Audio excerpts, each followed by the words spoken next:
So, Sal, I got a child. She'll wake up from her nap pretty soon and be handing it off to you.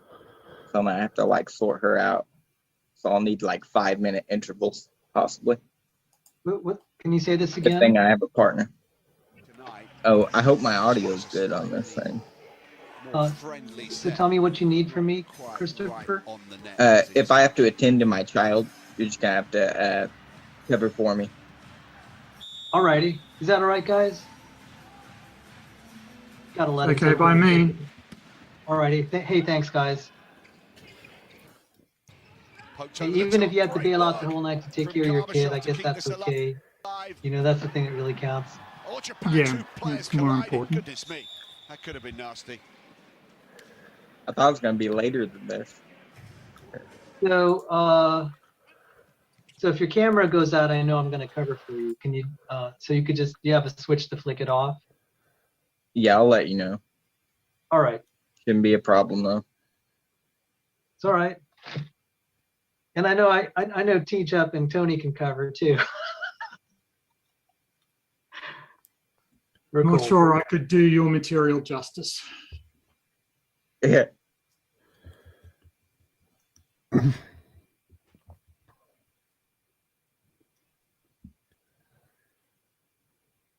So you really have a PhD, Tony? Yes, in geophysics. Nice. It's like Yeah. your expertise then. Yep, exactly.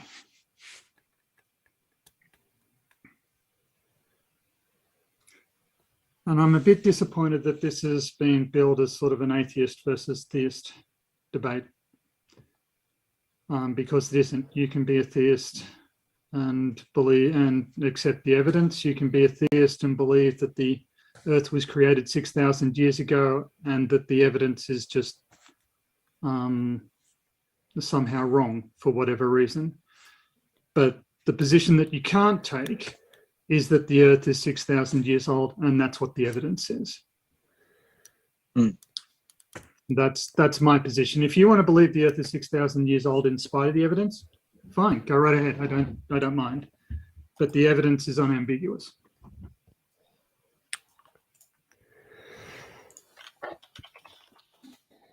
Yeah, I don't think I could get 6,000 from science. I can only get that from the Bible. I think I just use science to try to limit it down.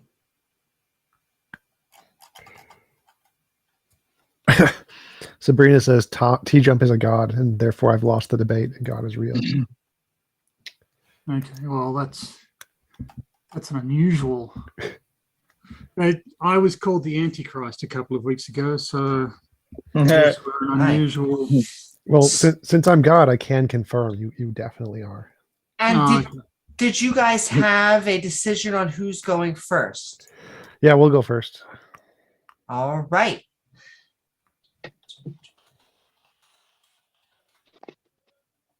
And so that would actually be the negative side. But I am good with that. And all right. We are about to go live and have some fun. I just want to make sure this format. There we go. 12-minute, 50-minute, 35-minute. Sounds good.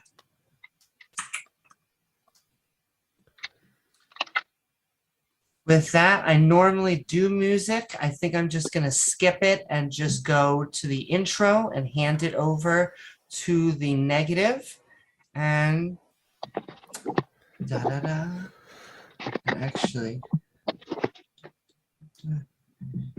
just So I'm seeing not the desktop audio. I see my mic audio going flicky flicky.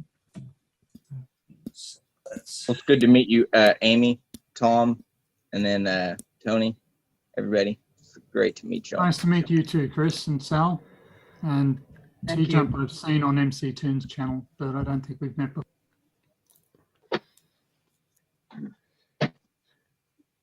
Tony, do you know if there's like a competition to make a viable flat Earth model? I heard somebody say that there was like a monetary reward Oh for God. making a legitimately spaced flat Earth. Like, I'm not sure about the distance element. MC Toon has some has a reward up for has a $10,000 challenge up for celestial navigation. I think he has another $10,000 challenge up for cold moonlight. So you know there are a couple of challenges out there, but I'm not aware of one for the working flat Earth map. Obviously, physically impossible. not true. Impossible. Not true. So Really? it's impossible to map a sphere onto a plane in Euclidean space, Euclidean geometry, but we're not in Euclidean geometry, space-time curves. So because space-time curves, you can represent that curvature on a map, and you can actually make a working flat Earth map. Okay. I don't think you'd be look- able to navigate with it, right? Well, you certainly wouldn't be able to navigate with it in a conventional sense. And I'm interested to see how a static map would work. It's very interesting. So you have to multiply the continents, and so you have to have, because in order to make be able to fly from Australia to Africa and Australia to Hawaii or America and have it equidistant on a flat Earth, you have to multiply the entire continents and say they're like there's multiple persons, infinite of them in every direction, and you just shift it like a fractal geometry, and so you can actually make it so the distances between flying from Australia to Africa and all the other places are correct as we measure them on a flat Earth, but you just have to multiply the number of people infinitely in every direction. Not sure that that's as practically useful as it might, but anyway, it's we do have evidence And that I apologize, guys. Once again, I keep on telling you we're about to go live, and then as soon as I did that, I noticed it wasn't capturing you guys. So just want to make sure. I'm seeing sound go up and down. Should we make noises so that you can test the sound? I can't hear you at all. I think it's clicking up one of my other things though. Gesundheit. I apologize, guys. I just don't want to do this while we're live on air.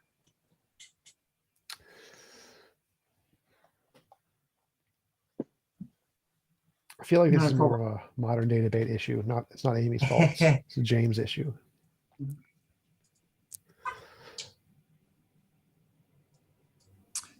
I was actually quite concerned before getting to speak to Sal and Chris face to face that they were going to be something like flat Earth debaters. They seem significantly different. Yeah, their personalities are definitely not as viscerally abrasive as flat earthers, for sure. Yeah. So I hate a lot the of my despise it. Drives me nuts. It's a big waste of time for anybody and anything. yeah, exactly. That's like saying that MC Toon and Fight the Flat Earth and all the different flat Earth channels are just a waste of time. They make so much money off of those. It's brilliant. It's a great. Well, I mean, there's something of a benefit to science education that some obscure branches of science are going to get publicized. Like this debate, I intend to make some people aware of stuff that isn't widely known. And I'm hoping that educates people. But yeah, people who get stuck in these flat Earth is essentially a cult. It can derail a person's life and existence. Shanul says, "Hey Sal, good luck on the debate." SCHNEULE. Boy, Schnoil. Yes. Oh, yes, he's from Germany. He follows my channel a lot. He's a Master of Science in Computer Science over at the Germany. Well, thanks for pointing that out. Yeah, he's on my channel. He posted a message. So I heard you're going to be at Rebecca, because she was. I didn't know the Bread of Life channel, we're going to talk. life on Monday. Yeah. That's cool. I had asked her to consider being a backup in case Christopher couldn't come. But I'm really glad Christopher partnered with me. Just because sometimes I don't know what James is trying to arrange. Did he want me to be, who was the one who initiated the request for the debate? Because I didn't. I wrote to him and asked if anybody would be interested, but I didn't actually expect him to sort of go and roust people out. So, and again, I'm a bit unhappy that it's been cast as a theism versus atheism debate. Well, like by the people in the comments, because the title is just, "Is the Earth 6,000 years old?" Yeah, and the answer to that's just a flat no, based on the evidence we have. You can make whatever arguments you want, but we'll get into it. We'll have a discussion about it. Woohoo! Yes, we will, because I figured it out. And we are good to go. I am sorry, lovely gentlemen, but let's have a 6,000-year-old Earth debate. And feel free. Did someone somehow people got switched? Give me 1 second. But that's easy. Can't you just like drag their faces around on Zoom into the right location? That's what. You know what, James? Uh-huh. You would have the music play for like 15 minutes just so people would start coming in. That's probably what I should have done. I would love it if you put TJump underneath my box so I could be made famous. I can do that on my end. Actually, yeah, I think I can. I'm actually a big fan, so it's awesome. I'm really There you go. psyched for your debate with T-Rock. Thank you. It'll be awesome. All right, I can edit till the day's end. The fact that it works is all I care about, so you guys can have good conversations. All right, I'm just going to wait for PhD Tony, and then we are going to go right into it. There we go. And all right, gentlemen, enough of me being a tease. Let us have some fun on modern day debate. We are going live in 3, 2, 1. Woohoo! Welcome everyone to Modern Day Debate. We are a neutral, nonpartisan platform welcoming everyone while looking for good dialogue. If you're looking for even more fantastic debates, please don't forget to like and subscribe, including tonight's debate on, is the Earth 6,000 years old? With our debaters, PhD Tony, TJump, Christopher, and Sal. Woohoo! Here to help us find out. And if you enjoy what either of them have to say, our guest links are in the description below. And with that, I'm actually going to hand it over to the negative so that they can give their opening statements. The floor is all yours. Okay, so evidence is essentially novel testable predictions. You have a hypothesis, and the hypothesis that can look at the data and then infer things about the future we don't know yet, and get those correct is evidence of the hypothesis. Just being able to look at the data and fit it into your hypothesis isn't evidence. Anybody can do that. If you could say a leprechaun farted out all of the universe 5 minutes ago, and that would be consistent with all of the data we see. So simply being able to try to make the evidence fit your hypothesis is insufficient to actually justify any hypothesis. What you need is novel, testable predictions, which means new stuff, stuff we don't already know yet, not the same things we've already seen, that we can predict about the future, and we can test for it and see if it's true. And if you can do that, you have evidence. And so if my opponents can provide such a thing, I would be wonderful to hear it. But as far as I know, I'm unaware of any such claim of anyone who believes the world is 6,000 years old, and I will pass it over to Tony. Greetings, ladies and gentlemen. Amy, can I share my screen at this point to make a presentation, or? Yes, you can. Okay. All right, so I just want to start by saying that geochronology is a mature scientific discipline, and more than likely you've got no training in it, and you're probably not in a position to adjudicate sort of controversies in it. And there are two options for remedying that. One, 3 years undergrad, 2 years postgrad in the specific discipline. And at that point, you'll be able to understand the literature. You'll be able to begin to understand it and the complexities involved. There's a quite extensive literature on geochronology with dedicated journals and even individual techniques with with their own journals. The other option you can use is the old maxim, forgive my language, money talks, but bullshit walks. Over the past 400 years, we have seen significant improvements in life expectancy, reduction in infant mortality, improved power sources, transport, communication, etc. And our estimate of the age of the Earth has changed from 6,000 years, which was accepted as scientifically valid 300, 400 years ago, to 4.6 billion years, which is accepted now. Now, you may think that the age of the Earth has no link to all of this other stuff, but you would be incorrect. Over the past 30 years, geochronology has come to play an increasingly significant role in mineral exploration, in finding and exploiting mineral deposits. So the mining companies, in order to provide you with the minerals you use in your phones, your cars, your computers, your batteries, they depend on very efficient exploration strategies, and geochronology plays a pivotal role.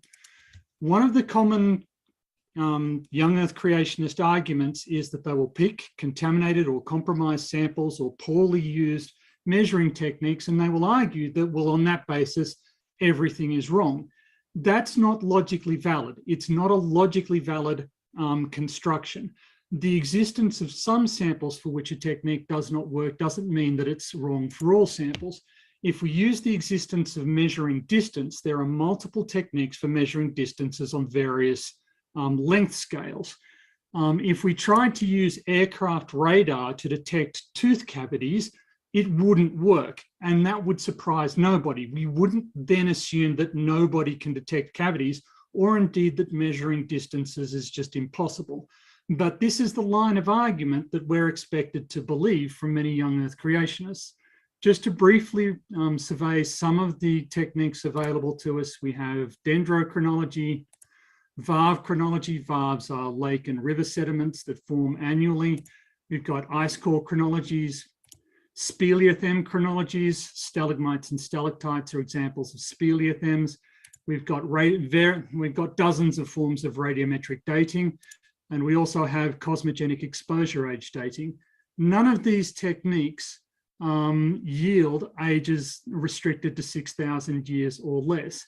And when we, in detail, perform inter-comparisons, they agree with one another quite well.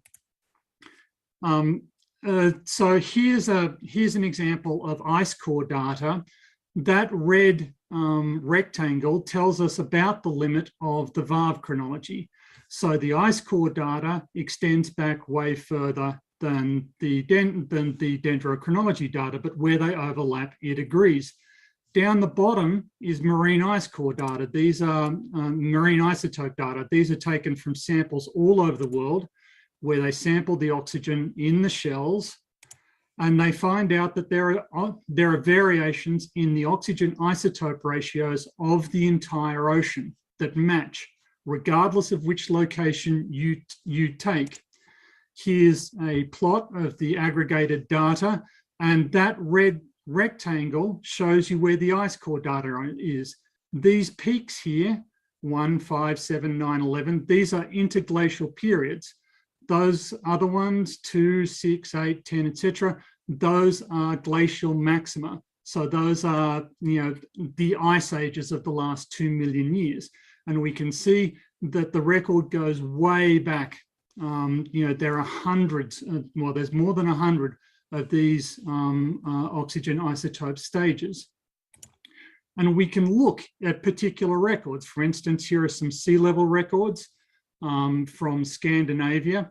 And we can see, if we're to believe that the Earth is only 6,000 years old, then these records would have to be scrunched up to the right somehow. But that isn't physically possible because we have these successions of shorelines that formed. If you make these too fast, you don't have time for the shoreline indicators to form. So you cannot accelerate this process to the point that it makes sense. There are other problems as well. In the geological record, we have these thick diamictite layers. These are formed on the peripheries of glaciers, and they're rather large. Here, for instance, you can see the nantuotilite, the diamictite layer there. They come from, we've got samples from Canada, Australia, California, China, Svalbard. These occur globally, and they correspond to what's called snowball Earth events.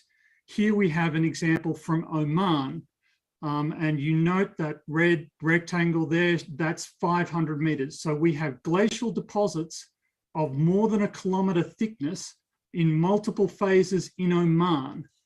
In the young Earth creationist timeline, when and how did this occur? These are observational data that my opponents must explain how this occurred in their 6,000 year timeline. Anyway, that's the end of my presentation. Woohoo! And all right, we're just going to bring that screen share to an end. And with that, oh no, you're fine.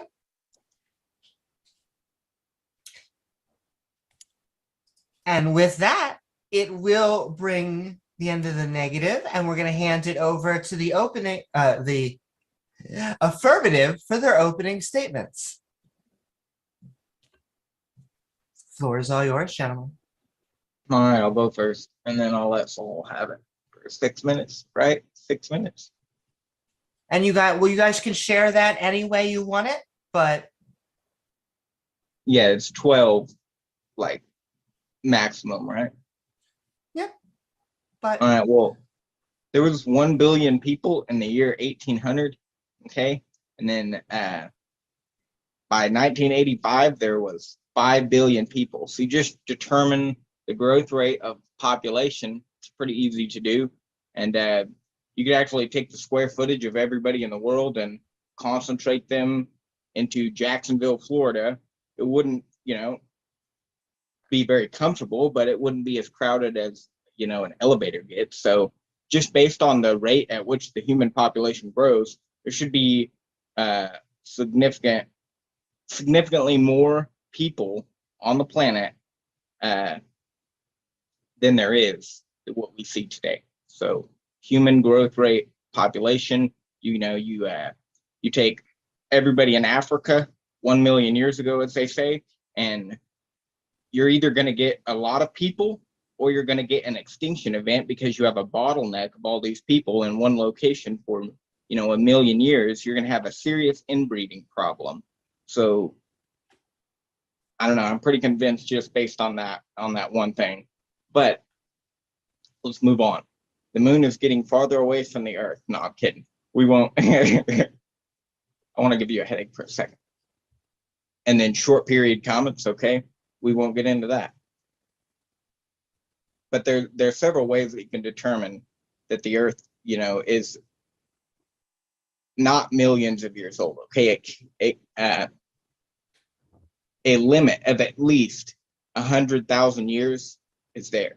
Now, the only way that you would get 6,000 would be from the Bible. There are ways to scientifically, correlate data with what the Bible is claiming, and then you can get a model and see if that's probable, see if it's statistically likely for it to happen. And with all of the evidence that we have for a young Earth, a Earth that is only thousands and not billions of years old, I think it's a pretty logical and rational conclusion to reach. On top of all of the scientists that have PhDs in various fields of research, including geochronology, that are creationists. The Sahara Desert is growing, constantly. It's been estimated that it began growing around 4,000 years ago, the rate of 30 miles per year. So grows pretty fast because the wind is blowing all the sand and stuff on the vegetated areas, causing it to die and then dry out. And so the desert is constantly growing. Well, based on the Bible, there was a flood around 4,500 years ago. So the biggest desert you can find should be, around 4,000 years old within that spectrum. And it certainly is. The same thing with trees, some of the oldest known living trees, we're not talking about their fossils that are beneath all of those trees standing. We're talking about trees that are, that are known to have been in the ground growing. The oldest one that is out there is no older than 5,000 years. So we're getting close to the Bible. Just oil and gas deposits prove, that there was a flood 4,500 years ago. So you take the evidence for a flood, all the ways that you can limit the age of the Earth to, at least less than 100,000, and you get a pretty good model, you get a pretty good probability that, the Bible is correct. The historical account of the Bible actually happened. There are flood legends all over the world, but we're not talking about the flood. We're talking about the age of the Earth. So the flood is relevant, though. It's, you have to have a flood to be able to prove that the Earth is 6,000 years old. Otherwise, it really doesn't make any sense. But nonetheless, the oldest known written languages that can be reasonably reconstructed are already modern, sophisticated, and complete, and they don't go back. Look at any secular, any non-Christian, university published literature. None of them go back to any more than 5,000 years ago. Agriculture is estimated to be, started around 10,000 years ago. So the Bible says around 6,000 years ago, God made everything. Around 4,500 years ago, there was a flood. And the scientific evidence is conclusive that there was both a flood and this Earth cannot be millions of years old. We can get into them individually in the discussion, but I'm going to yield to Sal. Woohoo! Thank you so very much. And there's actually about 7 minutes left. Right over to you, Sal. Okay, I'm going to share my screen. I'd like to thank PhD Tony, TJump, and Christopher, and you, Amy, for letting me speak today. I used to be a believer in evolution, and I was a Christian theistic evolutionist, and then I became an old Earth creationist. The complexity of life seemed too severe, and then I began to entertain young Earth creationism because life looked young, and that made me believe the Bible more, and I was more willing to read it literally. So here's a scientific journal quote: "Contamination of the genome by very slightly deleterious mutations. Why have we not died 100 times over?" There is a paradox of why humanity is even here. We're finding out the genome is deteriorating, and that should put a limit on, how long we could have even been around. It's looking like life could not have evolved. And I will point out, despite the fact that sometimes we get young Earth creationists are not the best represented, I worked for this gentleman. He's he's a research professor at one of the top schools in the United States. He's a famous inventor. His inventor in the Smithsonian National Museum of American History had fed starving billions. It's the gene gun. He was an atheist who became a creationist, and he had done research on the decaying genome, and that persuaded me. I had the privilege of working with him. So he's a young Earth creationist now. The other two people also graduated from the top schools in the United States, MIT and Harvard. One of them was a professor of molecular cell biology, and the other is very accomplished biomedical engineer. I need to point out, kind of just trying to tar us creationists as not knowing anything. I don't think that's completely fair. This gentleman was an exploration geologist for Chevron. He was a professor at a secular university, and he's a young Earth creationist. He's now teaching at the Institute of Creation Research. And that really is a step down as far as prestige and money, but he's sincere.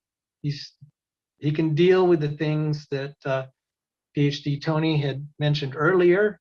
And, you know, I'm interested in learning, and I do respect that Tony has his reservations, but you can't just dismiss all of us and say we don't know. He has a PhD in this, and he's been a professor of this. So you just can't say it's a done deal. Also, there is Jake Hebert.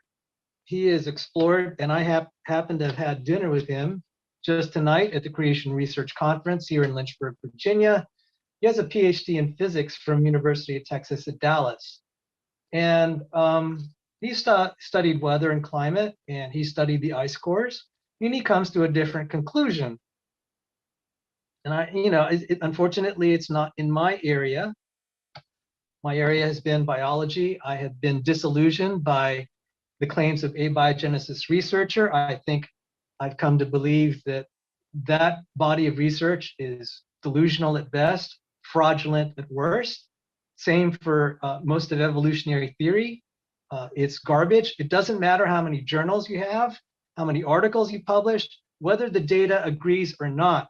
And it's been embarrassing for evolutionary theory. Just in the last 2 months, a paper came out about Ka-Ks ratios. I know that's technical. It's falsified tens of thousands, possibly, of evolutionary papers. So the number of journals, the number of papers, the number of careers and mortgages paid is not a measure for the accuracy of a theory. I had, anyway, John Sanford is published in the prestigious scientific journal Nature. I myself had the privilege of doing a Springer Nature reference work, critical of evolutionary biology, consistent with the idea that the human genome is deteriorating very fast. Notwithstanding PhD Tony had very good things, I don't think I have answers for them, and I respect that, and we have to admit that. But there are also stuff on our side that is problematic. There are chemical dates all the way down to the Cambrian that are not consistent, such as racemization. There are things like oxidation, the presence of peptide bonds, etc. And, I've looked at this and I began to say, maybe there is a possibility this is all wrong. Let's have a reset. And then, these dinosaur tissues, it's the chemical dates. It's not just that it's soft, it's the chemical dates. We'd have to rewrite chemical kinetics and some of the physics associated with this. So, I'm not here to absolutely prove the Earth is young. I'm here to argue that the case is not shut and that there are respectable people from respectable universities who've had very accomplished scientific careers that are skeptical of the mainstream claims, and I don't blame them. Here's something, it's known that the Earth's magnetic field is decaying. It's decayed maybe about 11% in the last 200 years. We don't know where it's going. We don't know where it's been. But this is a testable hypothesis. If the Earth's magnetic field decays, say over the next 2,000 years or even 10,000, long before our lifetimes, will be passed away by then. But at least in principle, this is a testable hypothesis. Civilization, generations from now, they might be able to know. And if the Earth's magnetic field is stripped away, the ozone layer will be gone and all sorts of cosmic things will be getting through our atmosphere. This would be bad. And we have to question whether civilization will continue. But this would also raise the question then, why did it decay? We actually don't know a lot of the reasons. We can guess, but speculations are not empirical evidence. We haven't actually dug down into the earth. There's also the faint young sun paradox. There's a contradiction here, with astrophysics. You can look it up. I'm just citing Wikipedia articles. And also, finally, there is the problem of radioactive or supposed radioactive decays. There are other mechanisms involved. Here are some papers. We can talk about it. Only recently, this heavy electron quasi-particle thing came up, and I see that I've hit 7 minutes, and thank you for your time. Woohoo! Thank you so very much. In fact, thank you, PhD Tony, TJump, Christopher, and Sal, for both sides' opening statements for Is the Earth 6,000 Years Old? Once again, if you enjoyed the show, please don't forget to like and subscribe. But we are now going to move into 50 minutes of open dialogue, which means, gentlemen, the floor once again is all yours. So I just wanted to start by saying I saw no novel testable predictions. It seemed like they were just post hoc reasoning to try to look at the data and make it fit their model, like I predicted. Secondly, measuring the age of some things that decay isn't an evidence of that's the ultimate age of the Earth. For example, my body is decaying. You can measure it at approximately 33 years old. Does that mean the world is 33 years old? No, because there were things before it. So the fact that you can measure one thing and see it's changed and you follow the pattern to the extreme without considering any other extraneous factors isn't evidence. But if you think that is some ultimate thing that you think can indicate the ultimate age of the Earth, please tell me what that one thing is so we can discuss it. I gave a testable prediction. You might not see it materialize in your lifetime, maybe generations in the future. It doesn't matter whether it's novel or not. Wait, yes, it does. Like the magnetic field, it could decay. It would cause problems if the magnetic field were very much stronger. I mean, we don't know if it's a linear decay curve or exponential, but let's say it's an exponential decay curve. And Alan Barnes, who was a professor at a secular university, he's a young Earth creationist. He's a professor at a secular university in the United States. He was looking at the magnetic data, and he said, okay, even 50,000 years ago, if we use exponential decay curve, there's magnetic energy stored in the magnetic field there.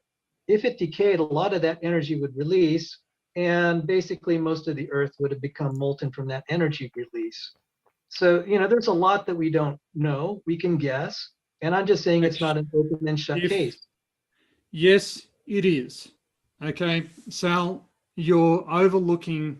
It doesn't matter what any individual says if he doesn't say it in a peer-reviewed journal. It simply doesn't matter. If you want the guys on your side to be taken seriously, you need to get their claims past peer review, and that hasn't happened. Furthermore, we have observational evidence. I was just silent for you. I'm sorry. I apologize, sir. Okay. We have paleomagnetic data extending back 650 million years. So to claim that the decay observed over the past couple of hundred is indicative of somehow the Earth's magnetic field is going to somehow decay into nothingness is quite simply incorrect. We've got no evidence of that. You're extrapolating backwards, and we know what the strength of the Earth's magnetic field was. In fact, in the figure I showed you, we showed fluctuations in cosmogenic isotope abundances, which are a result of fluctuations in the magnetic field. So we can reconstruct that with great precision. You brought up the faint young sun paradox, which is about why there is liquid water on Earth's surface in early sediments when the sun was 30% weaker than it is now. So the argument is the sun was cooler, there shouldn't have been liquid water on Earth's surface. This is easily explained by greenhouse gas forcing. The atmospheric abundance of carbon dioxide and methane was significantly higher at that point in Earth's history, and thus Earth's surface temperature was higher. The points you're raising have been resolved in literature. And, to present them as though they haven't, to present them as though this has never been considered by the scientific institutions of the world is simply wrong. And, it's wrong enough to get to the point of lying, right? It is so egregious. And, your claims about, everybody's claims about, genetics and racemization rates and that sort of stuff is irrelevant. We're not talking about how long life has existed. We're not talking about how old the human race is. And, Christopher's argument of extrapolating population growth over the last 300 years, when we've had a massive improvement in medical technology and a massive reduction in infant mortality, and you extrapolated that backwards, that's sheer nonsense. We obviously didn't have access to modern healthcare or modern, food production, or modern, shelter, or heat production. Obviously, mortality rates were higher in the past. So taking modern period population growth and extrapolating it backwards is ill-conceived. Anyway, I've responded to a bunch of points. Off you go. First off, I apologize to you, Tony. I shouldn't have interrupted you. So thank you for pointing that out. I try to be civil. Thank you, sir. The counter response. Thank you. And sorry, just saying thank you, and I'll try to extend you the same courtesy. So paleomagnetic data to 650 million years. Circular reasoning is not a basis of science. That is circular reasoning. We don't have independent confirmation that it is 650 million years. And, could you explain that a little bit more? What do you mean? What's circular reasoning? Can you state that figure, PhD Tony? You said we have 650 million. We have paleomagnetic data going back 650 million years. How can you make that assertion without some degree of circular reasoning? You don't actually know that. That's what is at question, whether the Earth is old. You can't say that we have data going back 650 million years. You're assuming the thing you're trying to prove. That is problematic. The other thing I wanted to say is this whole thing about it having to be approved by peer review. I've seen junk papers going on for 40 years, and they're still going on. And it's this club, particularly for origins research in the past. Operational science is good. Origin science in the past is not quite as high quality. So stuff that can be experimented on in the present day and have testable predictions, I'm A-okay with that.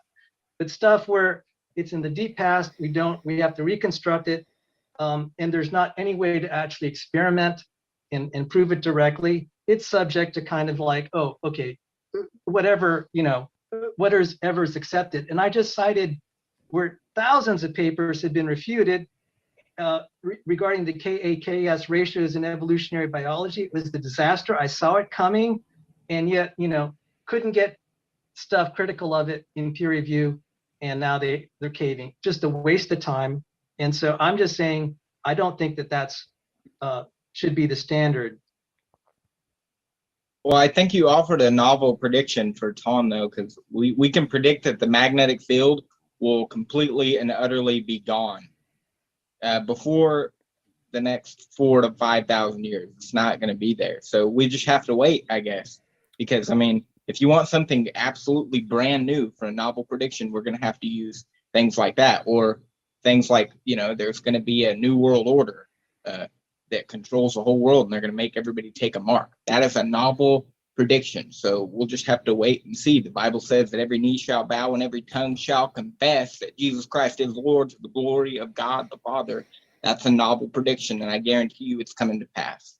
Well, you're right. Those are novel predictions, but I was kind of asking for ones that you've already made in like progress of science. So like one in geology is we looked at double hinted jaw joints in fossils, and somebody predicted that they would be fused together in a future fossil that we'd find that we haven't found yet. And then they found it and like, oh, we predicted we'd find that because we looked at the past data, inferred something about the future, and then did a test and found that that was the result. Same with made lots of these kinds of predictions. For Tiktaalik was one.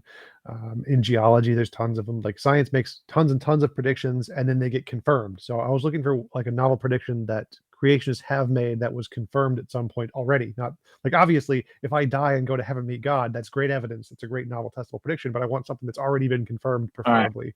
I got you. Well, what about this? What about the fact that virtually every scientific field of research was established by a creationist? So they had to make a prediction at that point, and then all of those predictions came true, and here we are. Because that's how they even established a scientific method that everybody agreed upon, was to establish a hypothesis, go through various blind tests that produce the same results. Most poop puddlers. Yes. Can I respond to that? Yeah, I just want to say, look, 5 seconds. So most shit shovelers were also Christian at one point. Does that mean that shoveling shit is a Christian profession? Well, I would attack that argument slightly differently. Yes, everybody started out believing that the earth was made 6,000 years ago and created by God. But then we started looking at the evidence, and it didn't back that claim up. And so we adjusted our beliefs, right, based on the evidence available to us. That's what science is. We started out 300, 400 years ago with every scientist, believing that the earth was 6,000 years ago. And we're not there now because that's not what the evidence suggests. And I produced evidence in my presentation of the accuracy and reliability of radiometric dating. It is used to identify the location of mineral-bearing deposits. Mining companies pay for those results, and those results are accurate and reliable. You have done nothing to suggest that that is not the case. And so if you accept that that is the case, then you must accept that radiometric dating produces accurate results. If you are disputing that that is the case, where is your evidence? Amy, can I talk? Amy, I didn't have a chance. Absolutely. Got your screen share? Okay, this is a novel testable prediction. This was written by Zupero and Dolan in like the last 2 years, I think even 2021. There has been data that we can have lower energy nuclear reactions. And they call it cold fusion. That unfortunately has bad connotations, and definitely there's been cranks. But I began to think about this because I was looking at alternative means of changing nuclear structure. There can be electrical and chemical means. The first thing that I looked at was photonuclear processes, and there was a paper in Nature 1985 that lightning can cause neutrons. That was confirmed in 2017 that the photonuclear processes can change nuclear structure, although at 1 million electron volts, that's still a high energy, relatively high energy reaction. Wait, what's the novel testable prediction? Could you explain? I'm lost. What's the prediction? Sure. No, that's a great question. Novel testable prediction is we can find out that there are ways that nuclear structure can be changed outside of radioactive decay in such a way that the parent-daughter proportions could be misleading. So that's a novel testable prediction, and I'm throwing this one out here. So this one, when I'd studied solid state physics, there are these things called quasi-particles. So you can look up in Wikipedia entry quasi-particles, whole list of them. Quasi-particles, they call it fictitious. It's really, you can say fictitious, but with real effect. What that means is it's really the collective action of the entire crystal lattice that can make it appear, you can model it as if it is a single particle. There are these particles called heavy electron quasi-particles. Sorry to interrupt again. How did the 6,000-year-old Earth or lead to this? No, this is fine. No, please, that's quite all right, TJump. That's a great question.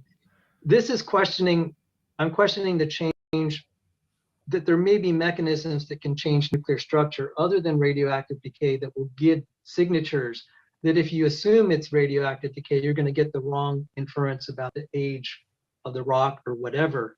Okay, so I have a question then. Why do radiometric ages agree with cosmogenic exposure ages? I don't know. That's a great question, sir. Why do the observed rates of tectonic motion, when extrapolated backwards by radiometric ages, fit with the geometry observed? For instance, the Hawaiian and Emperor Island archipelago, if you trace it down, it has a huge kink in it from the time when India ran into Eurasia. Why is the radiometric timing of that event coincident with the distances traveled using modern rates of travel? If the rates of travel were different in the past, that shouldn't happen. If the radiometric ages are wrong, that shouldn't happen. Why is there agreement there? I didn't finish my point, sir. If I could, I would appreciate it. So creationists have postulated a variety of mechanisms. I'm throwing one out here that is a testable prediction. If we can achieve low temperature nuclear reactions, the mechanism could be compression to create electricity. These are piezoelectric effects or even triboelectric effects. It can change the parent and daughter products. So notwithstanding your points, let me point out some other things. In the journal Nature, there was research that was controversial. Italian scientists battled to halt controversial research. That research was neutron emissions in brittle rocks during compression tests. And that's the reference there. This quasi-electron particle model could possibly explain it. So this is testable. It can be falsified, then it's done with. But on figure 13 there, citing Macubre, there are all these low energy nuclear reactions. Low energy would be like, say, in the range of 100 electron volts or less, which is phenomenal. And that's arguing that this could corrupt the data Yeah. from radiometric dating. Is that right? Yes. So that's a testable prediction. I'm not saying it's proven. I'm not saying it's right. It is testable. And I think it should be pursued. It has people who are interested in physics, as I am, and also like renewable energy, or not renewable, alternative energy, clean energy, should be interested in this. It's also an exciting field. Solid state physics has been called squalid state physics because it's so complicated. Sometimes all you can do is just kind of tinker around and see what happens. This could change it. So notwithstanding the fine criticism that PhD Tony put forward, we have to find out why it apparently agrees. But the one thing I know in talking with Tim Clary, I've met him down at the ICR and I see him at conferences, is that he doesn't think that the data agree.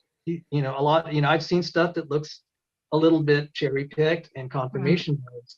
But I'm going to grant you're more knowledgeable about this, Tony, and I'm going to defer to you and say just simply, I think your point should be respected. On the other hand, some of the things that I put on the table, like the faint young sun paradox, this whole thing about greenhouse gases, let's grant that for the sake of argument, it would have to be fine-tuned to adjust to the sun. As its output increased, the greenhouse gas has to get lessened, and it has to be done at such a fine-tuned level. It's kind of short of, it's just short of a miracle, if not a miracle. No, it's genuinely not, because we developed life forms that consume carbon dioxide and produce oxygen, right? That's because carbon dioxide was abundant, right? Hey, Tony, and could you explain to the audience what the sun thing is so we understand what you're talking about?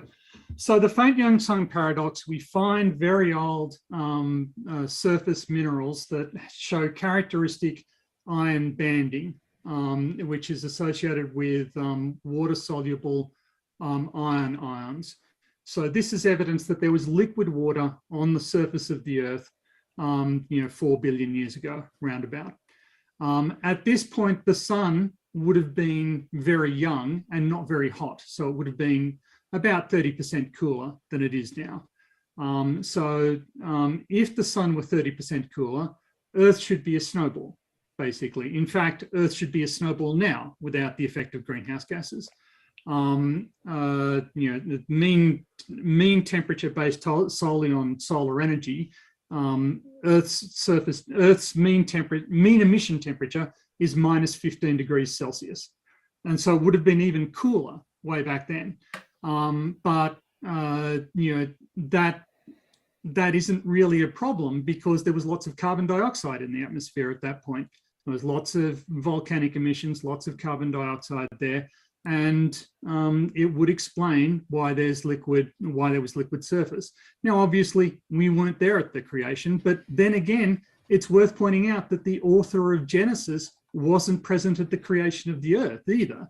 So we're going on what we have observational evidence to determine. So the faint young son paradox vanishes if you just have greenhouse gases. And this argument about the fine tuning. Well, we had a lot of cyanobacteria and various other life forms that consumed the carbon dioxide, produced oxygen, and then there was a big die-off as as oxygen became super abundant in the atmosphere. It doesn't require fine tuning in the way that Sal suggests, and this is a well understood process in science. So I just think that this is throwing stuff out. And again, we've got all of these different dating techniques. Sal's argument is that there's some problem with radiometric dating, except that it produces reliable, consistent results. And if there was an error with it, it wouldn't. Once again, do I need to show the sea level curves? We had these sea level curves with these showing viscoelastic relaxation.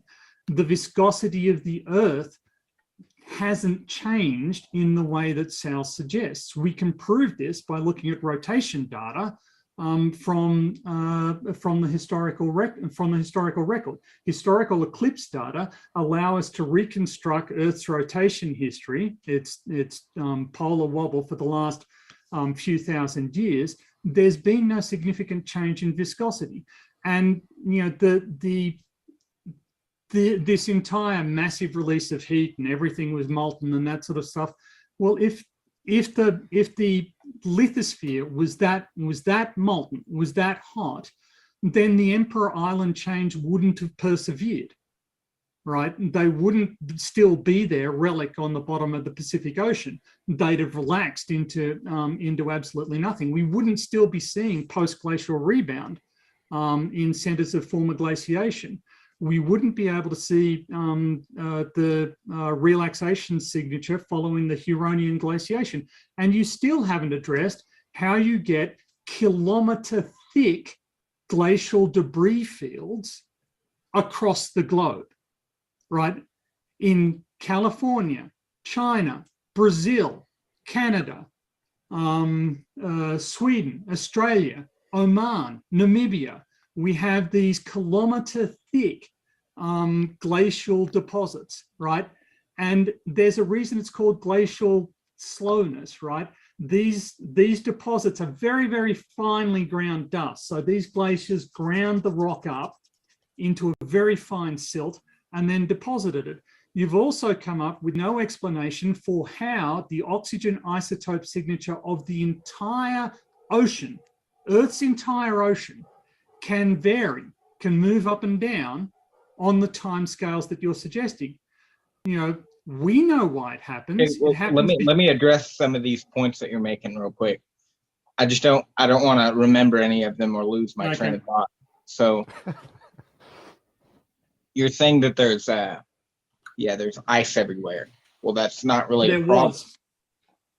There was a global flood which produced all of that ice, according to our model. You're saying that we haven't offered an explanation, not us personally, but the creationist has put forth valid arguments for the ice age. With all due respect, no. Well, we're not talking about the ice age. We're talking about the snowball Earth, the Huronian period, which was about 600. What you would be thinking of is the most recent glacial cycle, which are driven by Milankovitch. So you really want to know why the atmosphere is varying, going like No, back what and I forth? want, no, what I want to know is how, in your model, these glaciers. Okay, let's say that you've explained how they exist. How did they produce a kilometer of erosion features? Right? They can't have been there that long. We've got erosion features from the last glacial cycle. The ice sheets were only at their maximum extent for 5,000 to 8,000 years, and we can see how much erosion they left. They didn't leave kilometer-thick deposits of fine silty clay, whereas these ones 640 million years ago did. So how were the glaciers there long enough to produce this kilometer-thick glacial sediment? Even if I accept your explanation for how they're there, how were they there that long?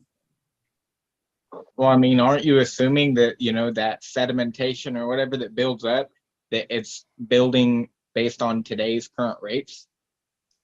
Well, please explain to me the physical process by which you can accelerate glacial erosion. I'd be thrilled to hear your answer, because you can't. Well, you produce the entire glacier rapidly. That's how. No, that won't work. Why not? Okay, because if you increase the mass of the glacier too quickly, the glacier just falls over. It won't accumulate enough basal shear stress. You need the basal shear stress to be there for a long time to get at the various, to cause the erosion. You can't, it's like, if you get a bulldozer, right, and you just clear off the land, you're not going to get fine silt, which is what you're suggesting. If we do it all very quickly and we just sort of bulldoze the stuff out of the way, that's fine, but it won't be fine silt, right? In order to get that fine silt, you need to be doing the erosion very, very slowly and gradually, right? You can't just speed this up. It doesn't work. Well, you can speed it up. I mean, but it doesn't have to be, within like a week. I mean, you could stretch it out. It's a global flood that lasts over like nearly a year. So yeah, I'll give you a year. Show me how it's done. Well, you can have as much ice as you want and as much rock as you want. Show me how it's done. Well, you're talking about shear stress that needs to be available, like at the foundation of the yes. glacier, in order to make it possible. Well, wouldn't that shear stress be available how is it that you can't establish the shear stress catastrophically, with a downpour of super cold hail and ice coming from the atmosphere onto the earth and then building up? Because that won't cause fine silt. If you hit a rock with a large lump of ice, you're going to get splinters of rock. You're not going to get this finely ground sediment. And I'll remind you of what these deposits looked like, if I may. Can I weigh in, or I'm sorry? Yeah, sure. I'll just bring up my figure. Okay, so here we have the various layers of clay that have been, the very fine grained clay that has been ground up, and they've had this debris dropped into them. And here at this stage, we're seeing, something that's 2 meters thick. But if we go over here, for instance, we see that it's many hundreds of meters thick. And in the Oman stuff, and then you've got the question of how you get that capped dolomite on top of it. That requires a bunch of the carbon dioxide in the air needs to be absorbed into the oceans and then deposited as capped dolostone. And that needs to happen without killing everything in the ocean by acidifying it. So how fast do you think that can happen? You can't just say, well, it can speed up. No, it can't. Just like you can't build shorelines instantaneously. This takes time, right? Everything takes time. And you can't just say, well, this physical process that I've got no evidence for happened. over and over again. So this physical process that I can't. Though, because there are frozen mammoths that have undigested food in their stomach. You can't just do that. The mammoth has to be rapidly frozen in order for that to happen. There are actually evidence of meteor fragments within the ivory tusks of the mammoths, indicating they were probably catastrophically buried by a downpour of super cold hail, ice, snow, rock, etc. Nonsense. Sheer, unadulterated nonsense with not a scintilla of scientific evidence to back it up. We do have evidence for it, Tony, no, you don't. Tony, what is the explanation for the mammoth freezing? How do we explain that without okay, magic? so mammoths freezing very quickly. They can fall into rivers or marshes. They can get stuck in marshes, and if it's very cold, basically you just need water. Water has a very high thermal inertia, and warm-blooded animals die very quickly of hypothermia if they're surrounded in water. You can have astonishingly severe snowstorms or whatever, but these claims that you can just speed up glacier formation, and again, you have these 100, these 200 glacial cycles that you have to explain. 200 glacial cycles, not one glacier formation, 200 glacial cycles, and then before that, and that's based on the atmosphere flip-flopping, right? That's what that graph means. Those are actually oxygen isotope from marine animals, so that's the ocean. Right. Well, the global flood is going to produce catastrophic wind patterns, and that's going to vary. Oxygen isotope. So the oxygen isotope content of the oceans is changing. The ratio between oxygen 18 and oxygen 16. That's what this is. Okay, these are oxygen isotope ratios. The higher they are, the lower they are, the hotter it is. The higher they are, you note that the scale is inverted here. So the higher they are, the cooler it is. The lower they are, the warmer it is. Or you can look at it as a measure of ice sheet volume, because the lighter isotopes get taken out and they get stored in ice sheets. And how do they change? How do you get more of one or the other? Okay, so the process is described here. If there's evaporation of water out of the oceans, the lighter isotopes are preferentially taken up into the clouds, and then the heavier isotopes preferentially fall out. So by the time the clouds reach the ice sheet, they're very depleted in oxygen isotopes, and the sea and the oceans are correspondingly enriched. And this is why you can see the reverse relationship. If you look at the top, you've got the delta deuterium, and down below it, the delta oxygen values in the ice sheet core.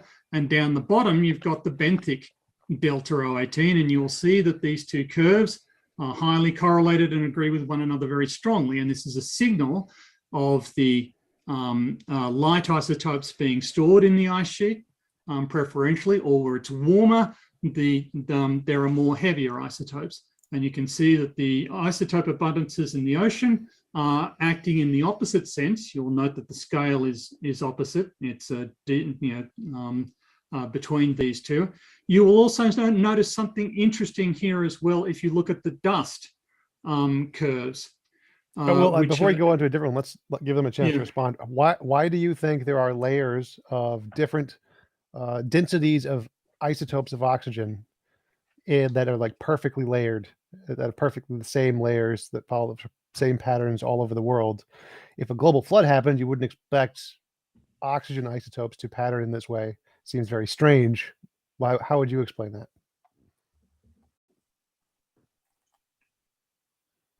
I don't know. I tried to say something, but I'll try to say it again.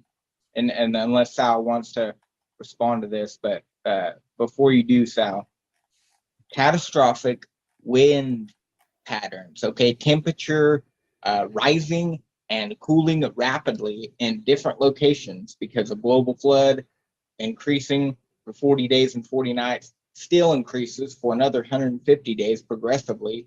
No continents to interrupt the tides, so like 200-foot tidal waves, and the North and South poles are freezing during the entire time. So this is why you're seeing the atmosphere go from here to here. Well, how does that change the oxygen isotope levels?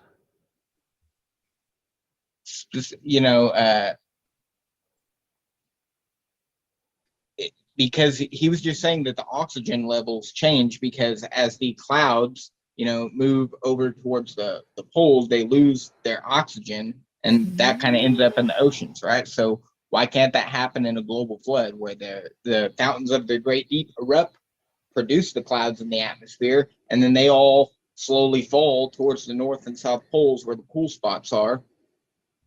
Why can't that happen? There's no evidence that it did. And this is what you're suggesting is the opposite of science, right? To say why can't something happen is absolutely not science. Why can't there be unicorns? Why can't there be goblins? Why can't there be fairies at the bottom of my garden? Okay, but isn't that like ad hominem? Because why can't we, come from a dot that exploded long ago and far away? Why can't we come from a rock? So the difference is 5 billion years ago. You're trying the tried and tested Kent Hovind tactic of trying to derail the debate. This debate is about the evidence. You actually started. One sec, Tony. I think he's asking a genuine question here. So there's a genuine difference between these two, and that's one of the models makes testable predictions that we can verify. If this model if we came from a dot billions of years ago, what would we expect to see? We expect to see something like the cosmic microwave background radiation, different kinds of gravitational waves from the LEGO experiment. We can make predictions like if our hypothesis is true, here's what we'd expect it to see, do some tests, confirm it. Your model doesn't do that. It just says, well, maybe it's the case a leprechaun farted out the universe 5 minutes ago. Well, unless you can make a prediction based off of that and confirm it, then it's just a just so story. So just being able to say, couldn't it be, is not evidence. You need to confirm that hypothesis with future predictions. Well, the Bible has made its own prediction since it's been around for at least, 2,000 years. It has declared that the earth is a circle, it's hanging on nothing, that there was a global flood. The evidence certainly shows that there was a global flood. It shows that the earth is not millions of years old. Okay, I need to interrupt you there because my academic speciality is actually the analysis of paleo sea level. And the claim, and you've made it multiple times, that there was definitely a global flood is simply false. I have published papers personally analyzing paleo sea level data for the past 140,000 years. And specifically for the past 30,000 years. And your statements here are absolutely wrong. You are absolutely incorrect on this. And please desist from lying to me about my academic speciality. And I just want to say, guys, feel free to keep on going, but when you're done that slide, tell me and we will. Oh, sorry. Oh, no, not at all. I'd like to weigh in at some point, guys. Yes, and it sounded like I did have one more thing to make about one more point. Fantastic. So what we will do, PhD Tony, have a final statement on that thought, and then tell me when you're done, and we'll hand it over to Sal. Okay, if we have a look at this slide again, you will notice that there is dust, that there is a dust line in it, and that is the amount of dust that can be found in each layer. Now, if the young Earth creationist argument is true and the early layers were all put together really, really quickly, then the amount of dust in there should be very small, particularly if it's wet. if it's wet and rainy and there's a flood going on, there shouldn't be any dust, right? Because there's nowhere for the soil to come from. So the fact that we find dust particles in these ice cores, and that the abundance doesn't drop off as you go backwards in time, this argues against the interpretation that all of those early layers were put down instantaneously, because if that were true, there should be very little dust in them. But the amount of dust is not reduced as you move down the ice column. So the data we have simply doesn't support the position that you're presenting. And again, if you want to believe the Earth is 6,000 years old, that's fine. I don't have a problem. You're free to believe what you want, but you're simply wrong when you say that the evidence backs you up on this.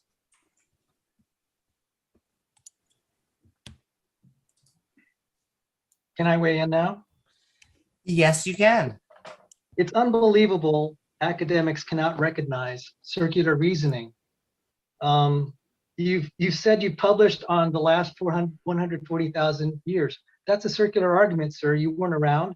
You're making an inference. Secondly, I did point out the chemical dates do not agree. So if you want to have all this confirmation bias and ignore the data points I gave, granted, I'm not going to be verbose. I just simply pointed out there's not agreement with the mainstream views concerning the chemical dates. It's an open issue. You have to resolve the chemical kinetics of this. There are problems all the way down to the Cambrian. I've seen the data, and this is going to be testable if that problem persists. So as a matter of principle, it's still an open issue.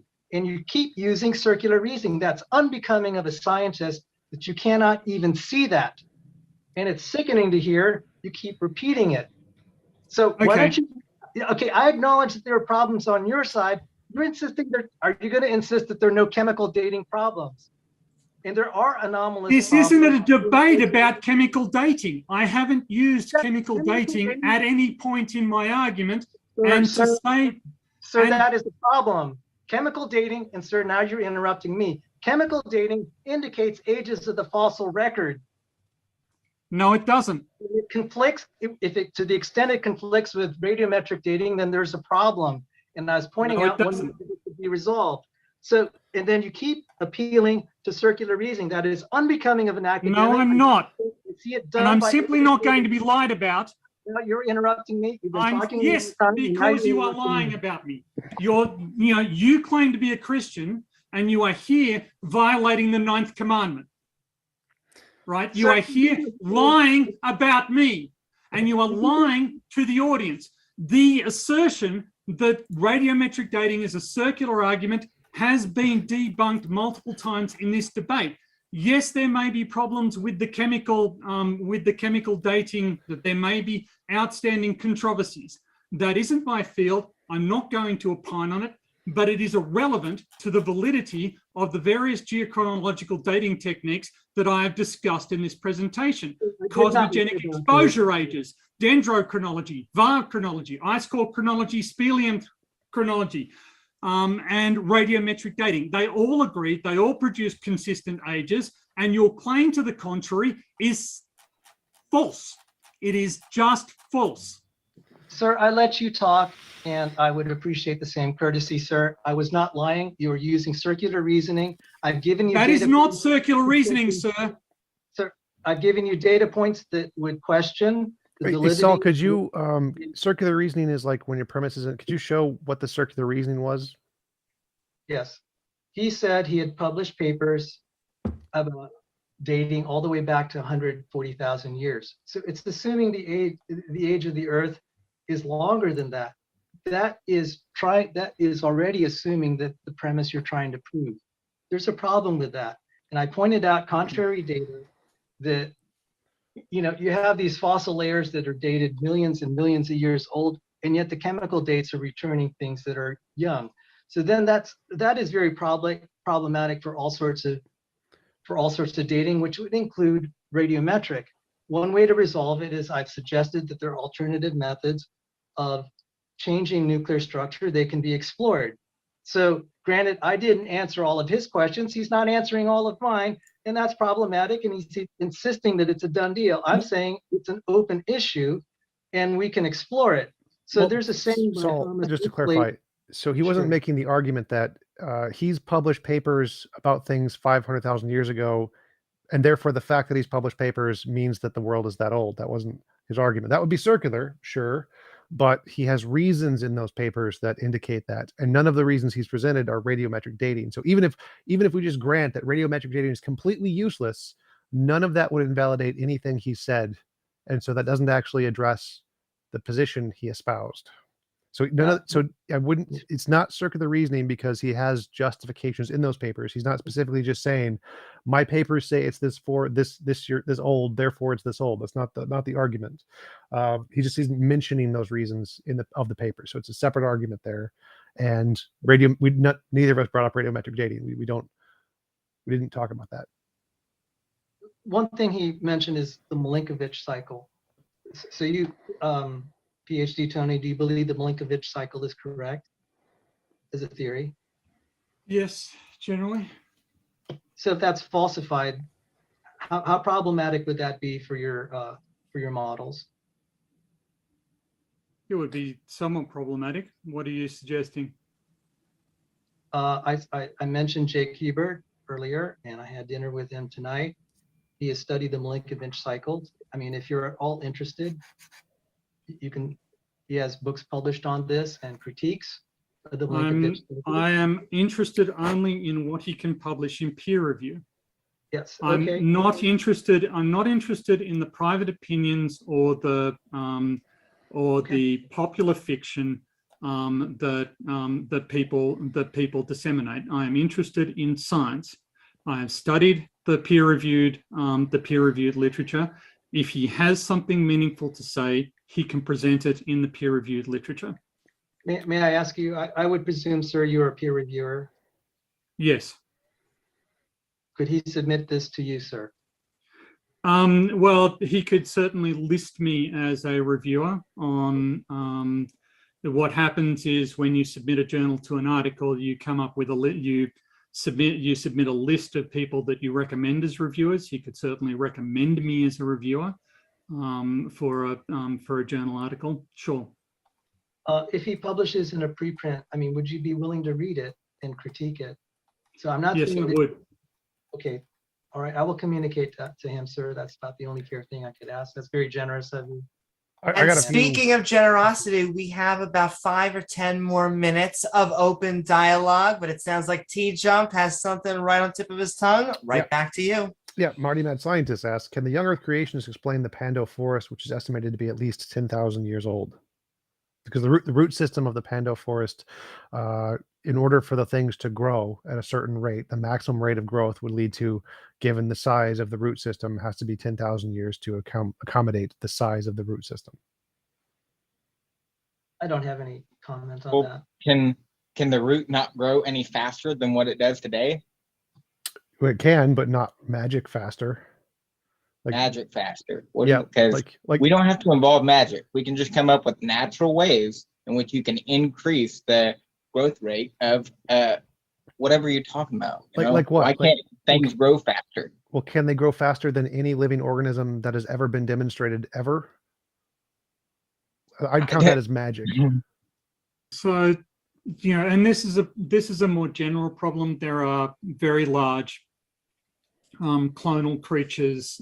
Pando forest is the largest one we're aware of on land, but there are a couple of very large ones. There's a clonal settlement of Posidonia oceanica in the Mediterranean that covers acres and acres, hundreds of square kilometers. And there's another even larger one off the coast of Western Australia that was discovered recently. So, again, these are clonal animals, clonal plants. They spread out their roots and they put up other things. So the growth rates on these have to be, nothing short of astronomical. Magical. Yeah. No, it's not magic. You don't need magic in order to do it. I guarantee it. See, Well, you I'm have I'm in a the bit. fossil. Look at the Carboniferous era, if you will. Giant insects, giant fern plants, giant trees.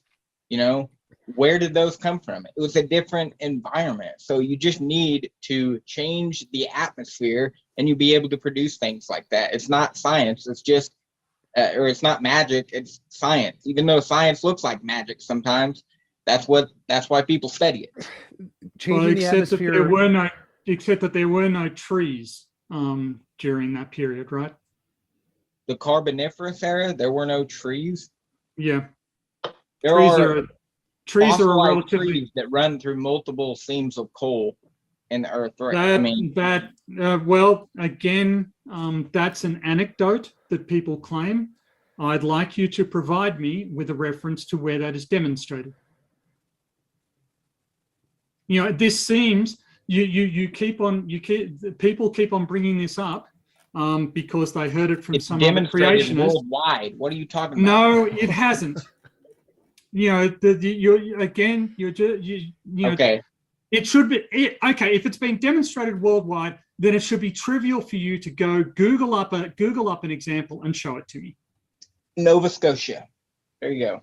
That's Polystrated trees, Nova Scotia. You could just Google polystrated trees, and you get several examples. Okay, and then you maybe type in running through multiple layers of coal, and you will get examples.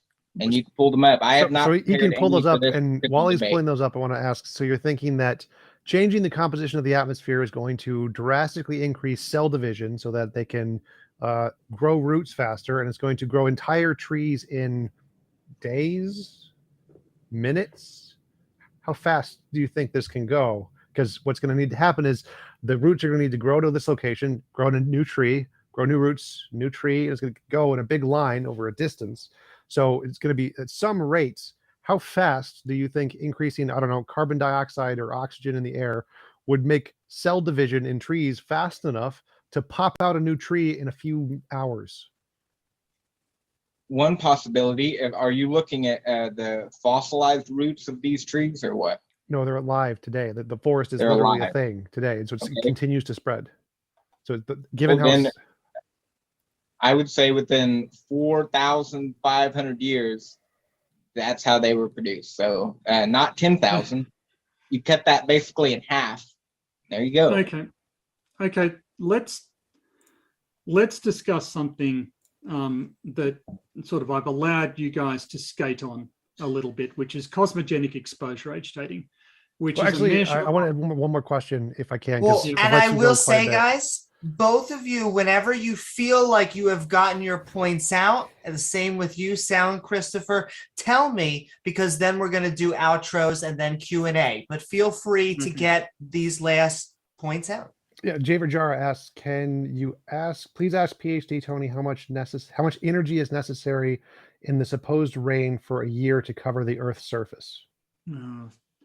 That's an absolutely absurd amount of energy.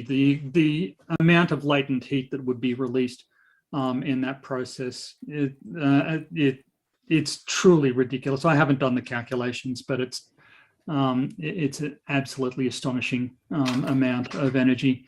Not as much as the amount of energy that they require to explain tectonic movements over the past over the same period. But you know, it is nothing short of physical absurd to suggest that these physical processes are even possible.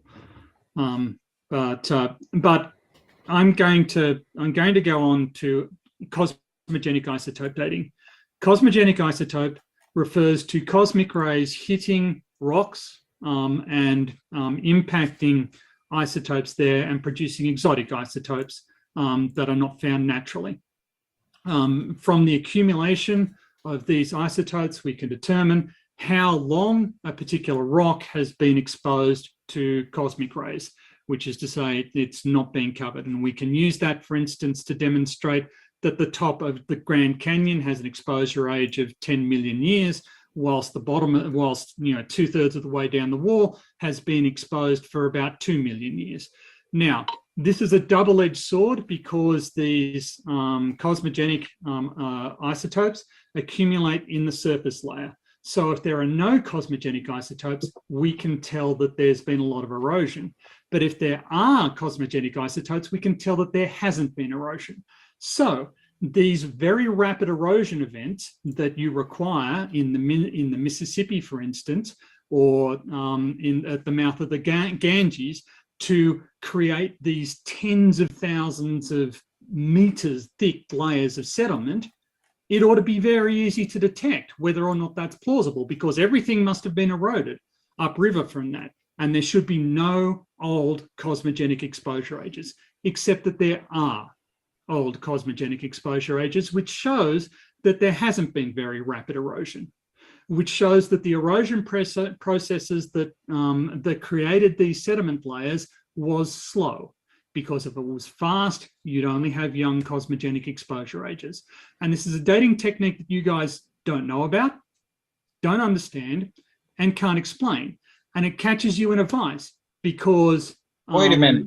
No, because that's not cool. Because you don't want us to lie about you, but then you come on here and make all these claims about us, which are not true. Do you know about cosmogenic exposure age dating? Please feel free to tell me. No, but that doesn't mean that nobody does. That doesn't mean that the creationists haven't come up with an explanation. I think in your mind, we haven't come up with an explanation because that's what you'd like to believe. Well, Speaking of explanations, Sal and Christopher, I'm going to let you guys have a chance to finish up the dialogue before we do outros, though I do warn you, if you ask a question, that always bounces it back. So comments are best, but I leave that up to you, Sal, Christopher.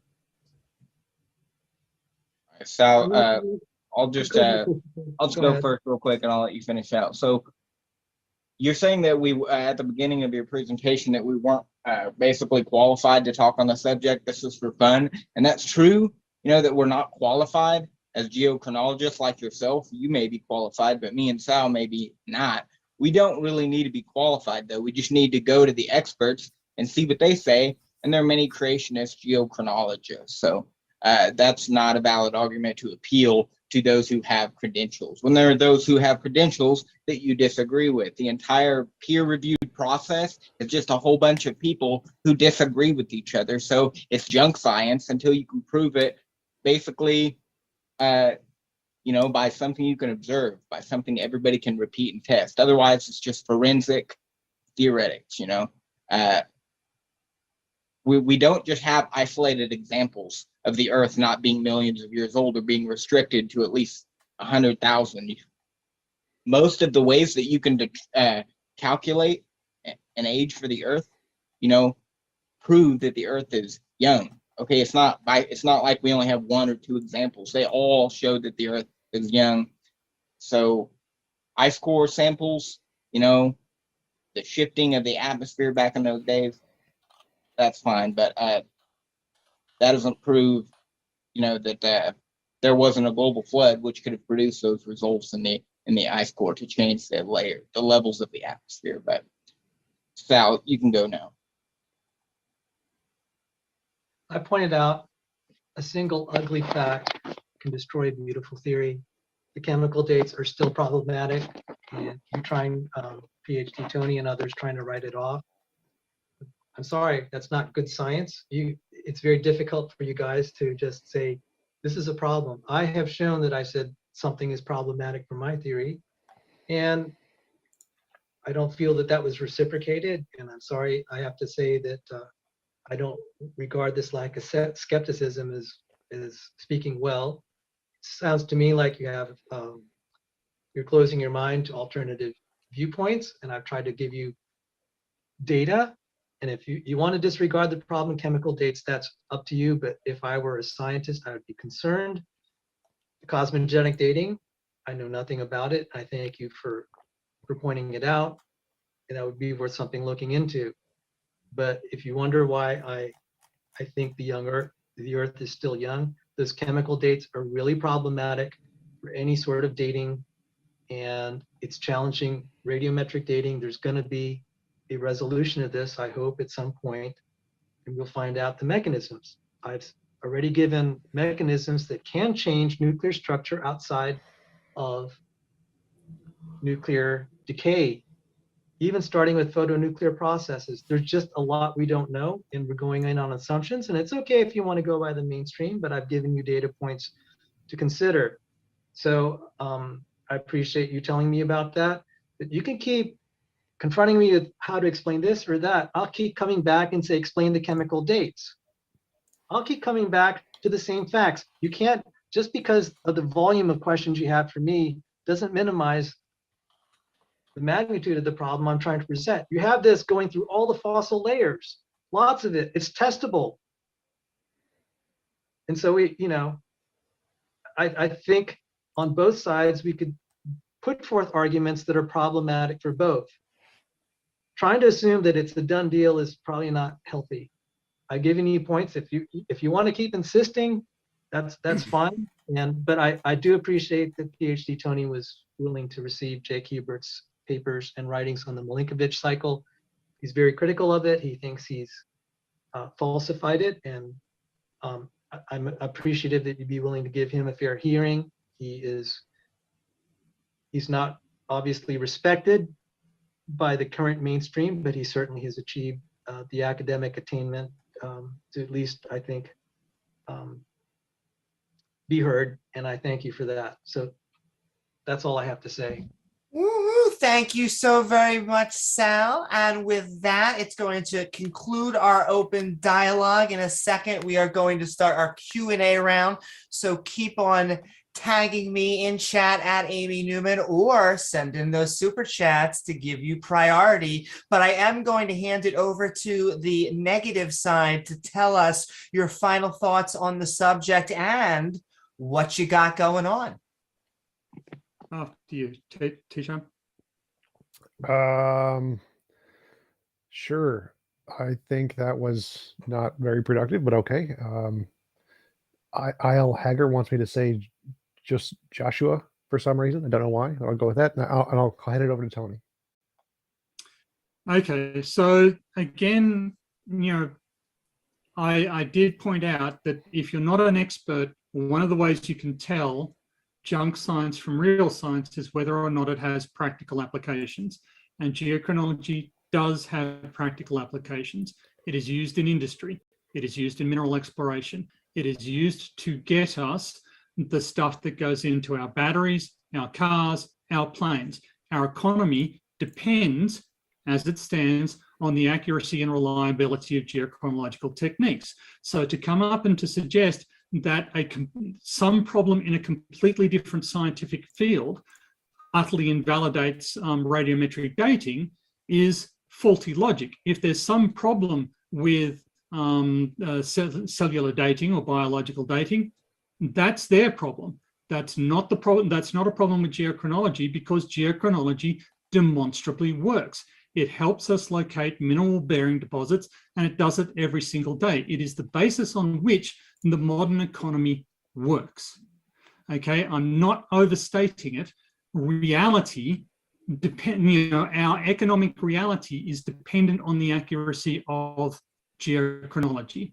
So I find none of the counter arguments to be accurate or to have any weight whatsoever. I don't think that any evidence was presented here that would cast aspersions on the geochronological techniques, nor the fact that they are all intercomparable. They can be intercompared and found to back one another up.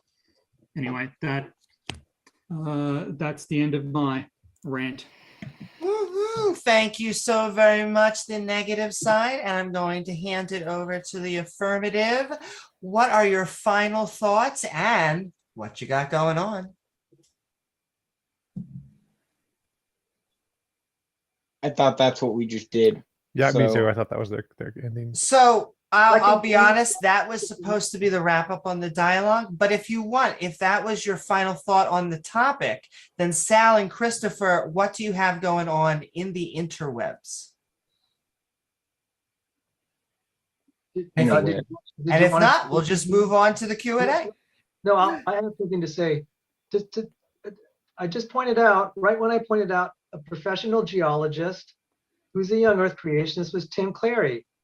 He's obviously been in industry. He worked for Chevron Corporation. He was a professor in a secular school for 17 years. So obviously you can take some of the same data under a young Earth interpretation and still use it to do oil digging. So I And don't know you can't peer review it. You can't get it past peer review. So what he thinks, an individual, you keep on going about, if the data actually supported your position, why there are no atheist young Earth creationists, but why there Christian geochronologists who aren't young Earth creationists? If your argument is correct, then all Christian geochronologists should be young Earth creationists. And I can tell you that that isn't the case, right? If your argument is true and there's only one interpretation of the evidence, then all Christians who are geochronologists or geologists should be young Earth creationists, and they're not. That simply isn't true. Was it yours, sir?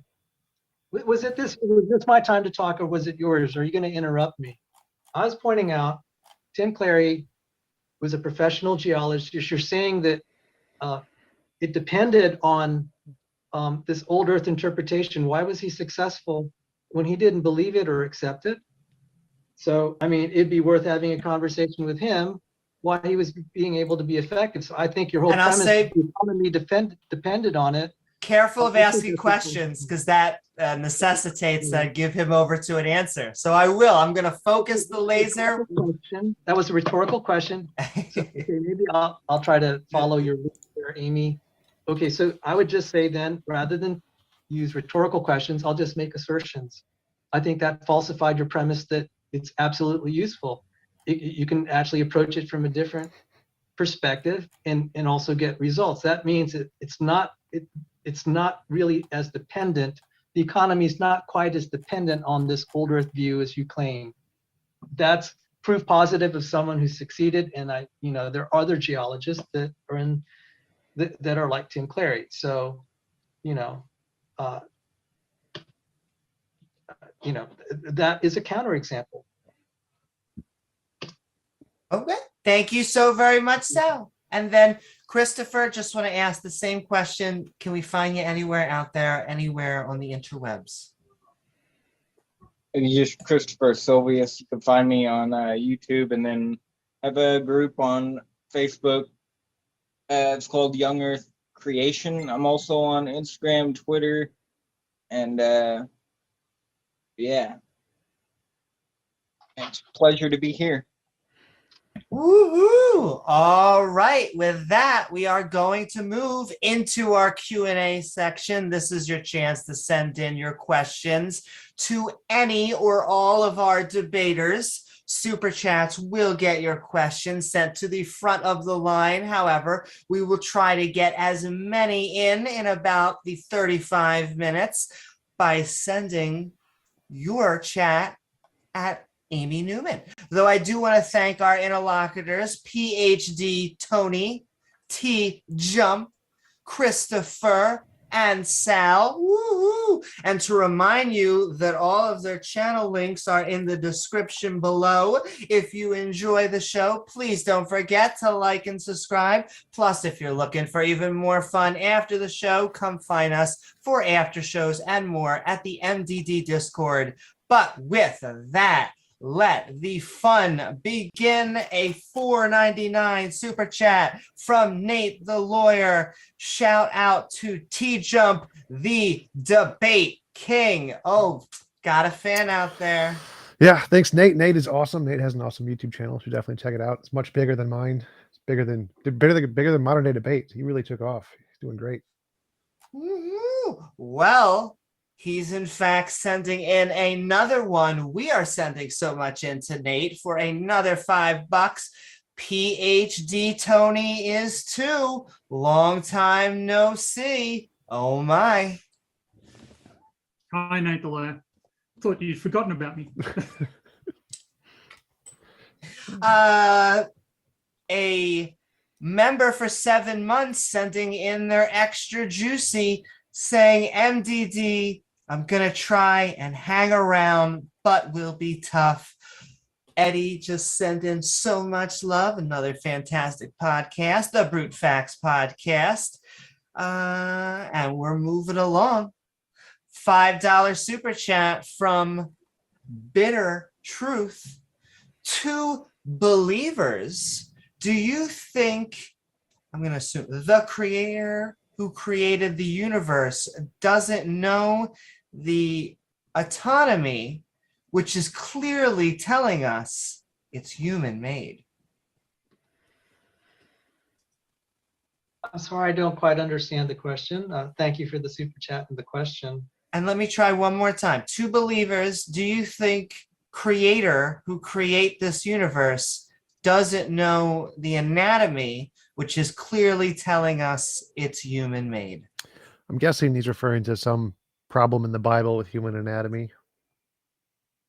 I'm sorry. Yeah, Thank you for the I think that he's saying that there's seems to be mistakes in the anatomy of the human body, and therefore there is no creator. That is faulty logic, because you're just you're saying because I don't understand something, therefore it wasn't even made. It could be that there were problems introduced to a perfect creation, like a global flood, that kind of messed things up, shortened our lifespan a lot. So just because you see problems with something, something went wrong with a perfect design, it's like, that doesn't matter. That doesn't disprove that somebody designed it. That's a big logical fallacy. I don't know the name of it, but certainly. I want to ask Sal, Javier was wondering if the professional creationist geologists who you said worked for like a company or something, were they using like 6,000-year-old measurements to find oil? Or the 6,000-year-old Earth model to find oil, something like that? I don't know. Okay, the conversations. No, that's a very good question. First of all, I think that he's obviously aware of the mainstream viewpoint, and he can use it, but he says it doesn't mean that the viewpoint is necessarily correct. So there are ways that you can locate things. How it actually got there, it could be different, but as long as it had the certain characteristics that he needed, that's really all that mattered for searching petroleum. So you don't have to assume that it's old. You just have to assume that when you have certain conditions, it's going to help you find oil. It doesn't matter what happened in the past. What you're doing, what you're detecting, are the materials in the present, and that's guiding you. Okay.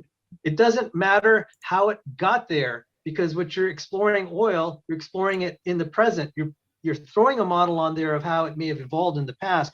The fundamental thing is you have the criteria for determining where to find it based on what's physically there in the present. How it got there in the past may not be all that relevant. So I think this is. if I may just complete. Sorry, I thought you were finished, Sal. My apologies. I'm sorry. Yeah, I'm a little slow talker. That's not your fault. So to answer the Javier's question, I think he would, he could have just as well gone one way or the other, even, despite his personal belief. I don't think that he actually used as far as I know, he never mentioned that he used one model or the other. It was mostly, as I said, using what is in the present and what works. Go ahead. So Tony. if Thank I you. may, Yeah. this is a fundamental dichotomy, right? So what your young Earth creationist geologist friend is basically saying is all the evidence is consistent with an old Earth, but I believe the Earth was made 6,000 years ago. So I believe the Earth was made 6,000 years ago, but I believe the observational evidence indicates that it's older.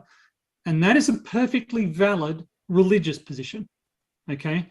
That is a perfectly valid religious position to adopt, okay? That is the one instance of young Earth creationism that I will accept. But as soon as you come out and you say the physical evidence suggests that the Earth is older, is 6,000 years old and no more, you're wrong. You are just incorrect, and you are misleading people by publicly declaiming that. You can say the Earth is 6,000 years old, it just looks older. Everything just looks older than that. That's fine. Go for it. And I wish you every happiness in your religion. This isn't an atheist versus theist debate. I'm not saying that you have no right to believe that. What you don't have a right to do is misinterpret the observational evidence, which the radiometric dating forms a part of. Anyway. And thank you, PhD Tony. And Sarah, Christopher, the comment was for you guys. So a quick ending, if you want. So it's like we don't have the right to misinterpret something. Like, then you don't have the right to do science because you're going to misinterpret things when you do science. So that's crazy. No, what I'm saying is that you don't have a right to educate people in something that is demonstrably false. If I educate somebody, if I educate somebody and I turn out to be wrong, then it is my responsibility to say so and to make up for it. And that is indeed how science works. People who make mistakes have to admit their mistakes and they have to concede them. Well, they don't have to, but the rest of science will move on without them if they don't. But you have made it clear you're not an expert in any of the technical fields under discussion, but you feel free to try and discredit observational evidence that you have no technical understanding of or ability to interpret instantly. I hope that is the ending, because I will say questions necessitate going back and forth. So we are going to move forward, sending love. Would that be all right? You technically have your final, but I warn you, Sal, if you ask a question, it means giving the ball back. So okay, thank you for that pointer, and I may make a mistake. I feel that Tony was putting words in Tim Clary's mouth, and I respect that sometimes you have to interpolate. So do I. The way to settle this is to have an interview with Tim Clary, and we could talk about his views and how he deals with it. I will say that he feels the evidence does refute an old Earth. He deals with all sorts of things in geology, and he has criticized some of the mainstream models. So one way to settle that is I will try to get conversations with him to talk about what you've said. And, I think it'd be great if he could come forward and say, how do you, did you really need the old Earth geochronology? Did you actually have to accept that it's what the theory says? And I'd be interested, and so that's fair. So I wouldn't be too quick to say he's totally ignoring the data and the conclusions. The man needs to speak for himself, and if I misrepresented him, that's on me, and I'd like to resolve that. So if anything has come out of this debate, it'd be having a conversation with Tim Clary. And I'll point out a geologist that taught at my secular school, my alma mater, George Mason, and he's appearing on Modern Day Debate. He is a geologist. He's a young Earth creationist, and that's Professor David McQueen. So thank you very much, Amy. Woohoo, absolutely. And a $2 super chat from Shalice. If dinos come from monkeys, then why still humans? I think that's a flippant comment. All right, and we are moving forward, but thank you so much for the support, Shalice. And from Jamie Russell, what is up? A $2 super chat says Cordova Silvius 2024. Got a fan out there. Thank you, Jamie. I'll be the vice president of Salvador. That'd be awesome. I'm up for it. We have $2 super chat from Brute Facts Podcast. This super chat is for TJump. Once again, another fan out there. Woohoo! $5 super chat from Bitter Truth. Create planet on third day, create sun on fourth day, planet without sun. Don't you think this is error? Let me try and read it without me helping. Create plant on third day, create sun on fourth day, plant without sun. Don't you think this is error? Not sure if they meant to say planet or they really meant plant. No, I don't think that TJump or PhD are theistic evolutionists or atheists. So I don't know if this relates to this, but you can go ahead. So sorry. no, I think this is one reason that people who believe the Bible think the interpretation should be literal, because if it's millions, if the days represent millions of years, and then the sun were created after the plants would be dead. So it had to be closer to a 24, if not literally 24-hour time frame. And so pointing that out is actually, that could actually be a young earther trying to give an interpretation that it has, if the sun came a day after the plants were made, that means this is a 24-hour day, not day age. So I'm going to have to fill in for Christopher for a little bit. He has to take care of his little one, so that's fine. Thank you for the super chat. Woo-hoo. Thank you so very much for the super chat and the support. Bitter Truth, another $5. Oh, I think she froze. Oh, did I freeze? Yeah, you froze. We heard $5 and then you stopped. Dun dun dun. Can you? Okay, am I back? Yes. Yes. Cool. Dun dun dun. A $5 super chat from Tasha J. Thomas. Thank you so very much. The Earth is both old and young, and we have the proof for the global flood. For more info, respond to the name. Oh my. Okay, so again, speaking as somebody who has studied paleo sea level change, there is absolutely no scientific data at all in support of a global flood that has any scintilla of respectability to it. It just didn't happen. It can't happen. It's a physical impossibility on multiple levels. And I really, the number of holes with it, from the amount of latent heat that would be necessary, where did the water come from, where did the water go, how can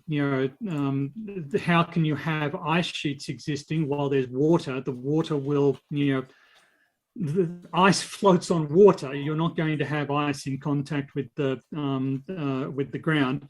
What were the koalas eating while they were on this ark for a year and a bit? Because it certainly wasn't eucalyptus leaves, because eucalyptus don't live in the Middle East, so they weren't available to be put on there. What did the koalas eat on their way out from the Middle East to Australia? How did they get across the Wallace Line? All of these questions. It's childish to assert that these bedtime stories are real. There is not a scintilla of evidence, and I cannot believe the willingness of professional scientists to sacrifice every ounce of their scientific integrity in pursuit of what are obviously fables. So Sal said, yes, absolutely. I would like to ask Tony a question. Does he believe in evolutionary theory? Yes, I do, but it's not my academic speciality.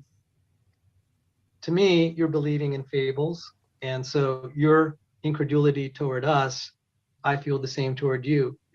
To me, it's one of the dumbest theories, and failing on so many your points. Qualifications in evolutionary biology are? I'm not an evolutionary biologist, for starts. Okay, then your opinion means nothing, doesn't it? So we can go back to the discussion. It does count for something, because an evolutionary biologist said, Jerry Coyne, in science's pecking order, evolutionary biology lurks somewhere near the bottom, far closer to the pseudoscience phrenology than to physics. And I've Again, I don't care what he said if he didn't say it in a peer-reviewed article. All right. So thank you. Well, anyway, thank you. I do appreciate you responding to my question that you believe in fairy tales too. I believe in what you consider to be fairy tales. You believe in something for which there is not a scintilla of evidence. There's a difference.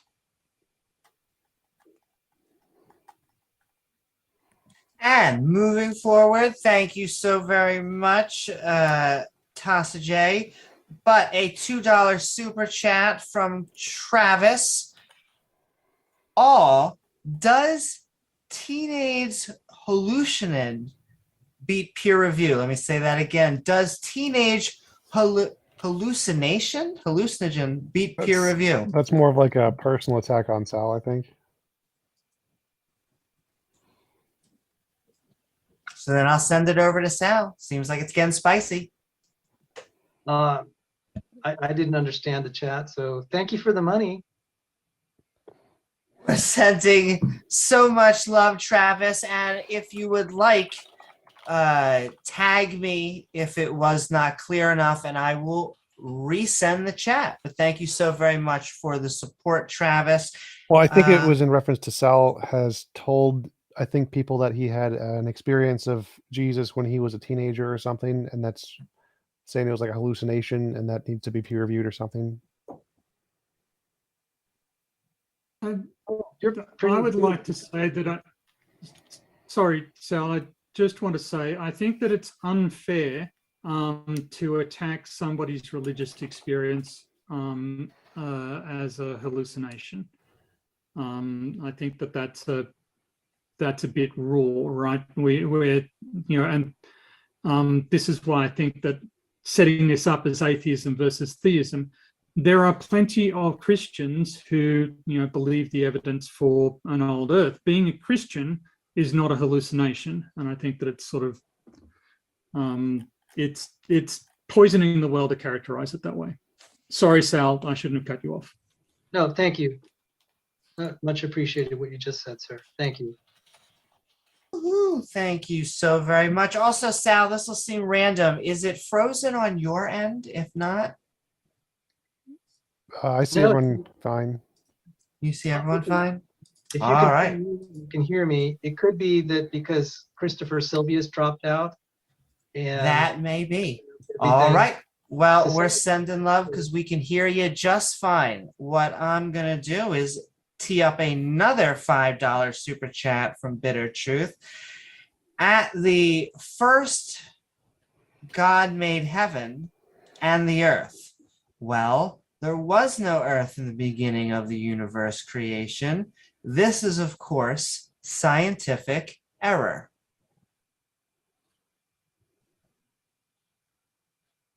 Was that directed at someone? You. I believe It's, that's directed at you. Okay, Yeah. and I'm sorry. If you could repeat. And first off, He thank said you. that at the beginning, God created the heavens and the earth, but scientifically there was no earth at the Big Bang. Earth hadn't formed yet, therefore it's a scientific error. The Big Bang. Well, thank you for that. The Big Bang is getting in more and more trouble. Even at my undergraduate alma mater, there were 3 professors openly critical of the Big Bang, and this was even in like the 90s or early 2000s, like Minas Kafatos, Sister Roy. And so there are theories that could be postulated that don't agree with the Big Bang. And even in the last 3 years, there's questions about the mechanism of the redshift. There was the Pioneer 6 radio waves that were re-examined, and as they passed through the solar corona, they got redshifted. If that's the case, then we can't absolutely rule out that the redshifts could have another mechanism than universal expansion. There's also data by Hawkins and others that question that. So I think, we can't accept the Big Bang as true. It also requires something like, okay, I'm going to restart my video. it requires things like inflation. Nobel Prize winner Roger Penrose has come out very critical of inflation, and this is causing problems. So I wouldn't, I believe in instantaneous creation. That seems to be more reasonable because I have this book and I'm still frozen, Solar System Evolution. It was written by someone fighting against creationism. After I read it, I believe the solar system was created because of all the problems of contradiction. They couldn't resolve the theory, and to me it seemed like it was more reasonable that the Earth and the solar system were instantaneously created. Woohoo! Thank you so very much, Sal. And I think it's just me. I think I would have to restart Zoom, but I can't do that live. So I apologize for that, everyone. We're going to keep on moving with some fantastic audio and super chats. Shout out to Restream. Restream, you can actually do that. I can restart my computer and rejoin Restream, and the other person is hosting just fine. Oh, really? Maybe I need to look in the Restream. But sending love from The Freak. Shout out to James. Woohoo! Sending love to our very own modern day debate James out there somewhere on the interwebs. So much love, and thank you so much to Freak. Sending love. I really only have two favorite names that I like to say on the internet, and that is Titan Uranus and Stupid Whore Energy, who sends in a $10 super chat. In Yellowstone Park, there is a stratigraphic section of 2,000 feet exposed, which shows 18 petrified forests in succession. This seems like it would have taken longer than a flood year. It may well have. What's the time frame? But well, first off, thank you for the question. And who was it from? It was our very own Stupid Whore Energy. Well, Miss Energy, nice to hear from you. So you're saying that it looks like 18 petrified fossil forests in succession. That would mean one's on top of the other. And you're saying that that would take longer than 1 year to form. That seems reasonable. But we should try to determine the chemical ages across those. If it shows that, I don't know if the petrified forest would still have any of the original wood, but if it does, and you're able to see it across the strata, that will tell you that some of these, depending on the chemical dates used, it'll constrain how long that those forests were put in succession. So. Woohoo! Thank you so very much, Stupid Whore Energy. And a $5 super chat again from Bitter Truth. Can I get into this show and ask believers directly? Well, not quite, but what you can do is find our About page on the Modern Day Debate YouTube and send an email with any type of qualifications or anything you got going on, and maybe we'll get you set up for some fun. But thank you so much for the support, Bitter Truth. And all right, we're going to get in some questions, but this is the last 10 minutes. So if you really want yours to be read, make sure you send in those super chats. Sending love to Nikki, who tells me to eat some cookies. Sending so much love, Nikki. Mwah. Delania tagging me saying Christians have said that evidence that the earth is over 6,000 years old was created by God to test your faith. Do they believe evidence against their belief? That's a very good question. So the example I use is that if you have a pencil that's straight and you put it in water, it looks bent. Does that mean God is testing your faith? I'd say no, because you have the means to find out through further investigation that the pencil is indeed straight. even more powerfully was the problem of geocentrism, where it was presumed that the entire universe revolved around the Earth. And that was superficially reasonable because we saw the sun rise and set every day. And we could also claim there that God was deceiving us and testing our faith. But it turned out if you're willing to look at the anomalies like retrograde motion, you'd realize that, and as Copernicus was able to deduce, that the solar system is heliocentric and the universe is not geocentric. So this thing of like supposed evidence, they are data points. It doesn't mean that it's proof. Just like you have data points that the pencil looks bent, it doesn't mean that it's actually bent. You have the opportunity then to see through further investigation what is the truth. And so I wouldn't say it's testing your faith thereby. It's testing your willingness to find out if there are alternative viewpoints. And it does test where your heart is, because if you love God and it's tied to your view that the earth might be young, and there are Christians that believe that's old, but for some, I was an old earth creationist, but for some, it's important to them, and it's going to motivate them to investigate further.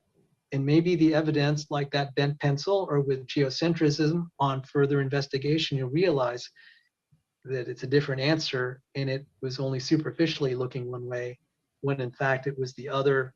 And as you get that new data, it will be convincingly be that other viewpoint, and that is a testable.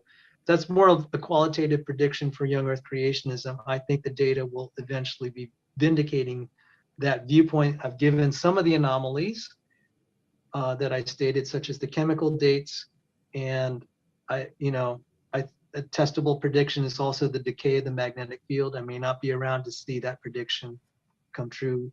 This would be not just the magnetic field of the Earth, but also the other planets in the solar system.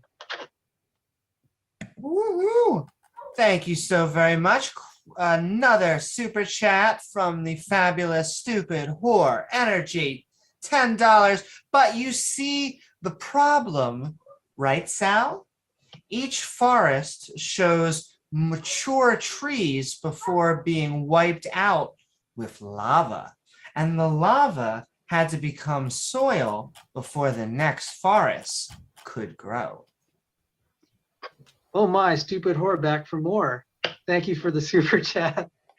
She feels like one of my fans. I think that was an excellent point, Miss Energy, and I don't have a comeback to that except testing the dates. I would presume, for one, if we do find carbon dates, and we know that the carbon dates cannot be like larger than like say 40, 50,000 years. If we find those there, then there has to be another explanation for the succession, and also for the chemical dates. We'll just have to look at it. So, those are data points that would constrain maybe their formation. So maybe they weren't actual growth cycles of separate forests. We don't know, but I think you made an excellent point. I'd like to respond to something that Sal just said. Absolutely, but then he'll have the last word after, but the floor is all yours. Okay. Is Sal aware that carbon-14 can be detected in old samples for two reasons? Well, three main reasons. One, failure to properly clean your sample. Two, machine error, where C13H and C12H2 makes it past the final gate in a mass spectrometer and gets detected as having a mass of 14 atomic mass units. And three, if the sample is near a radioactive source that is emitting neutrons, that can lead to carbon-14 production in the sample. So is he aware that just because you find carbon-14 in a sample doesn't mean that it's young? I am aware of that. I will be having a nuclear engineer on my channel who shares Tony's views to examine that even in more detail. And I am aware of those problems, and I think that's a legitimate objection. I'm not saying that we've actually found it in those trees. I'm just suggesting that those would be worth investigating. It would be interesting to see whatever chemical mechanism we can look at, if we can, if it's even accessible to find out through the stratified trees. If it starts to return young younger dates, that is problematic. We have to re-examine then how those come up with a different set of mechanisms of how we could get that successive petrified forest. I mean, that was, I have to credit Miss Energy. That was a very good objection to my model. So thank you.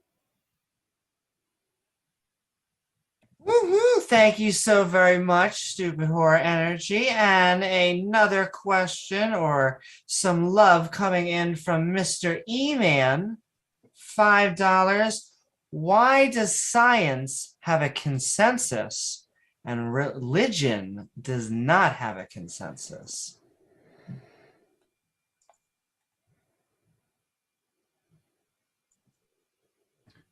Well, I'll address that.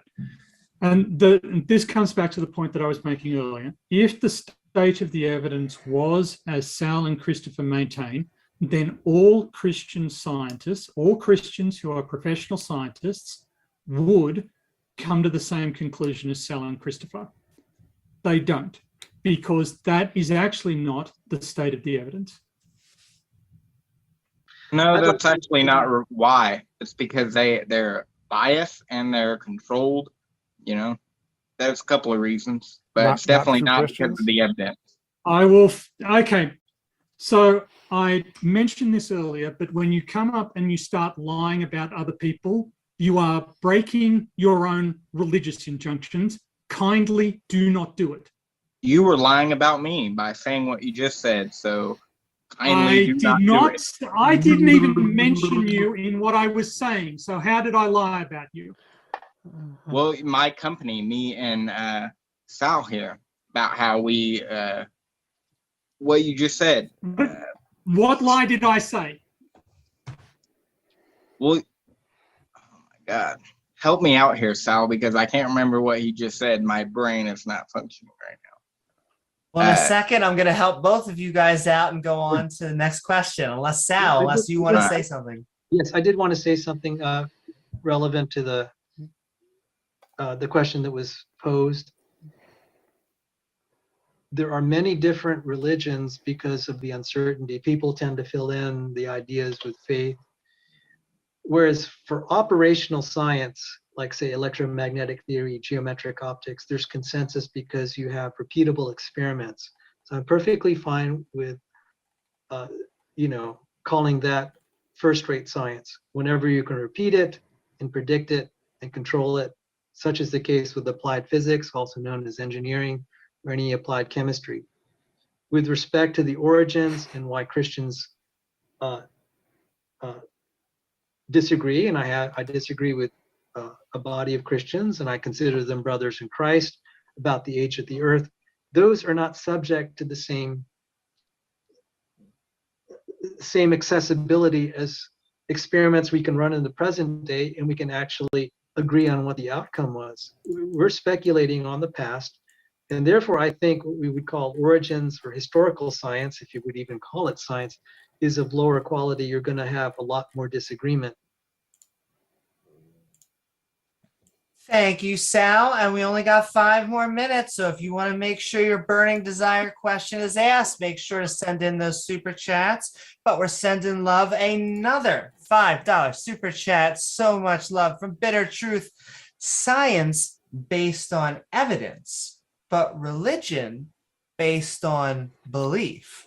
Also, religions representing incorrect science, how someone can be convinced by religion myth. Both are religious. Neither one is technically scientific. Science is not scientific. That's genius. I would modify that. We're conflating origins theories that use some science versus operational theories, which you can test in the present day. They are not equivalent in level of verifiability and confidence. So, I don't know what we're going to do with that. I do want to just mention David McQueen's coming on Modern Day Debate. He was a professor of geology at my school. He's a young Earth creationist. He taught at a secular university.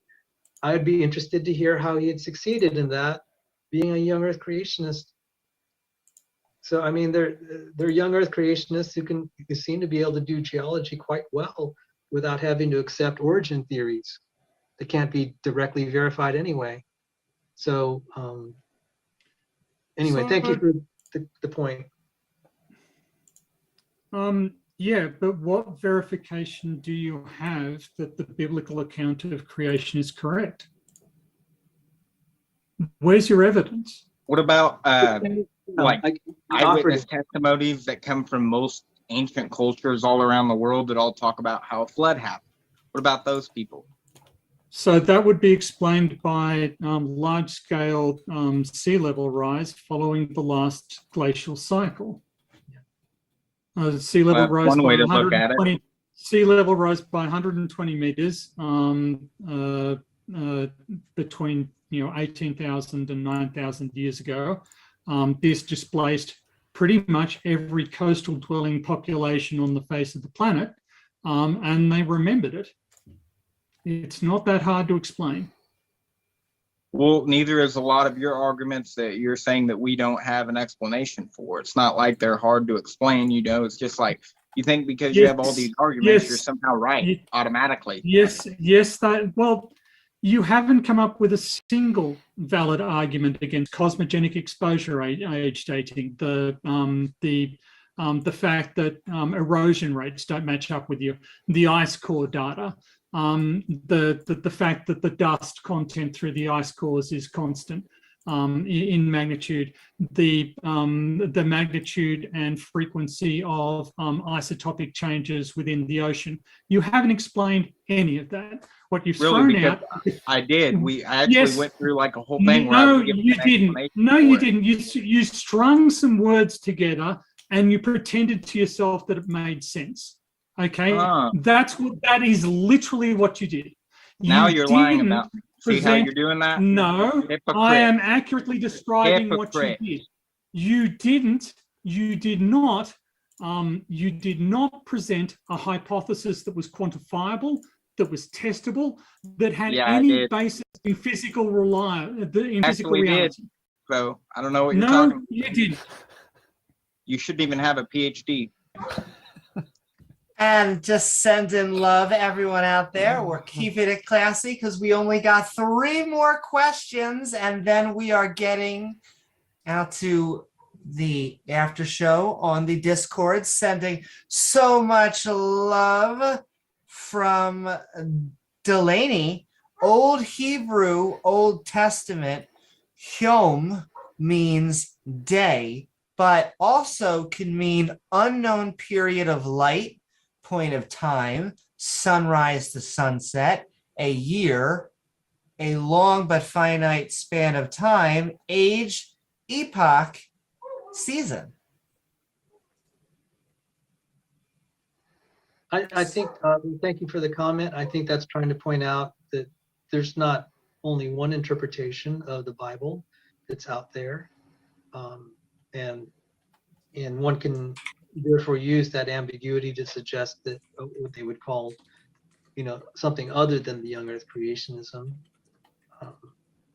So thank you. Oh, and a follow-up from Delaney. Does Sal believe the King James Bible is an accurate translation? No.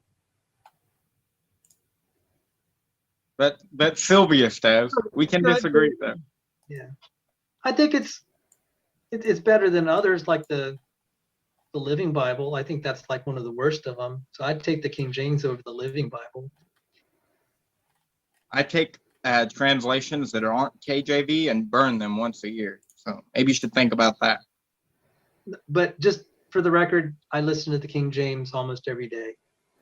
But I think there are some parts it's, it is inaccurate, but I trust it more than others, and I listen to it all the time. Most of my Bible study has been in King James.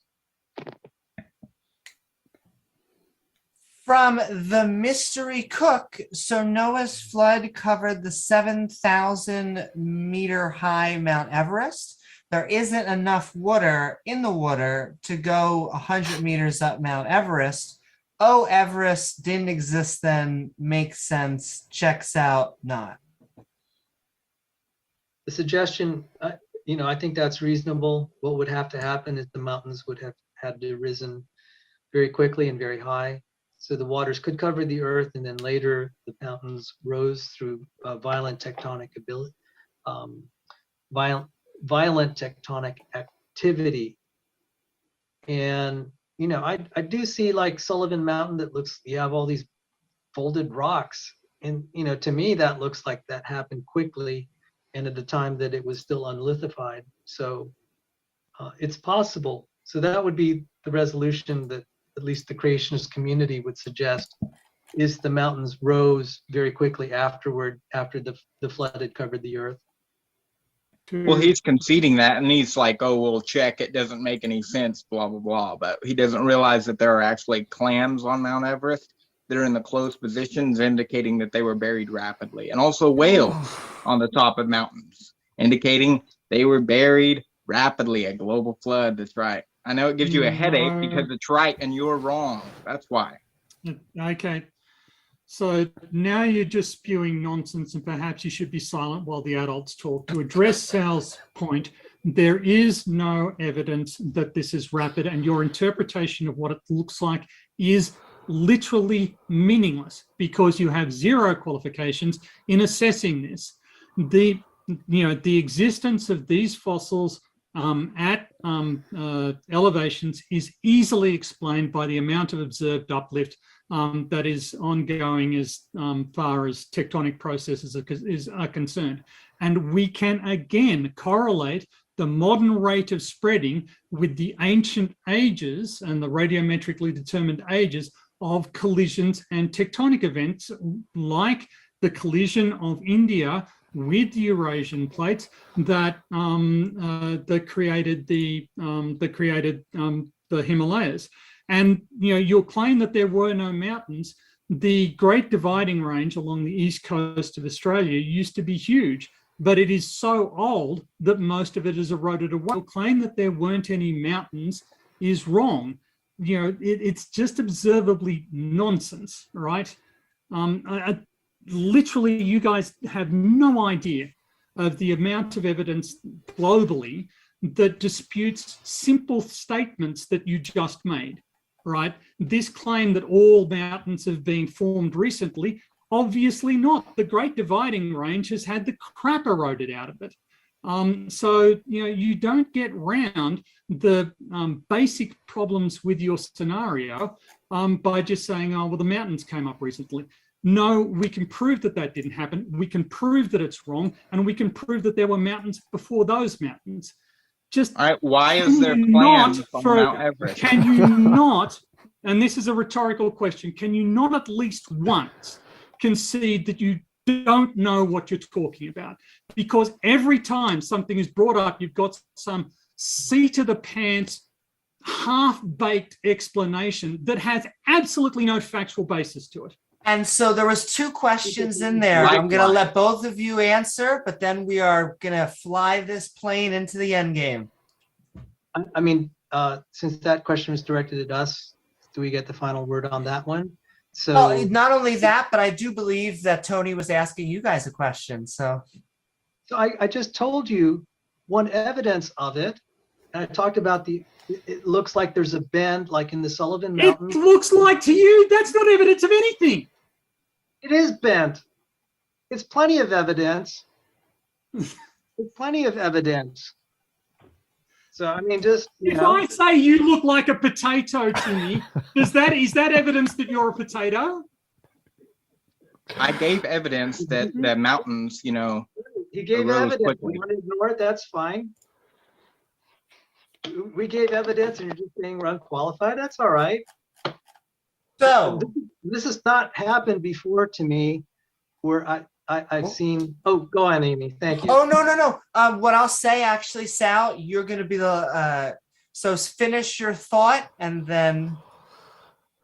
No, it's we're getting beat down and saying we're not qualified for this or that. I will tell you, I was not qualified in biology 8 years ago, but I smelled that there was a skunk in evolutionary biology and abiogenesis. It's just been rewarding to see that I was right. because even the evolutionary biologists and the abiogenesis researchers, they're having a meltdown. Scientists are saying some of that stuff is just absolutely junk, and I saw it coming. I'm glad I didn't waste my time on garbage science. And so one does not have to be wasting years in a dead end idea to necessarily refute it. So,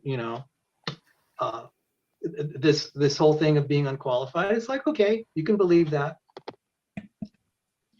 Thank you so very much, Sal. This is the last regular question, and a super chat snuck in, but sending love out there to DeFreak. I saw you sending love to me and us, sending that love right back. But Dessel Drace, Tony, what do you make of Kadoa, Christian Totten, and Cadillac arguing for very low CO2 during the Hayden because of the impact eject a weathering from meteors faint young sun?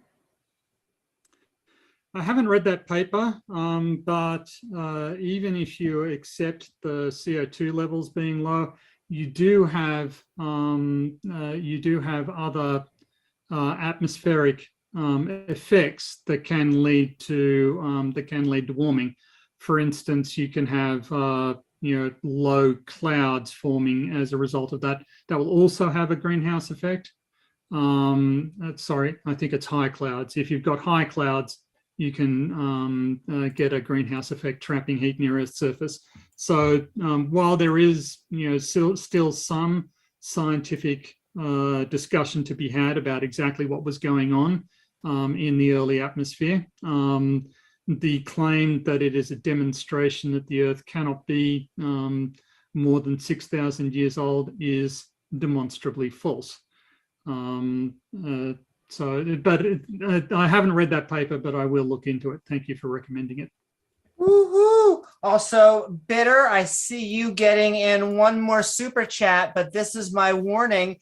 These two are the last super chats. So even if you send in a super chat, I don't think we are going to get in because we want to respect our debaters' time, but we appreciate all of the love. A $2 from Mark Reed.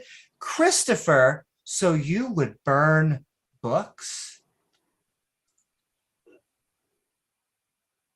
Yeah, I mean, I don't know what's wrong with burning books. The reason that I burn false translations is because I believe they're a corruption of God's word, which qualifies you from going to heaven. Which biblical manuscripts would you burn? I'd like to know that one. Which any of them that isn't a KJV. So you would burn the original documents? No, because that's what the KJV is translated from. I'm not going to take the ancient manuscripts which we construct the Bible with and burn them. I'm going to take if you're burning all versions of the Bible apart from the KJV, that means you're burning all non-English versions of the Bible. The KJV is in English. That's not what I said. You wanna do that? That's fine. Yes, it is. Yes, it is. You said you were going to burn all non-KJV versions of the Bible.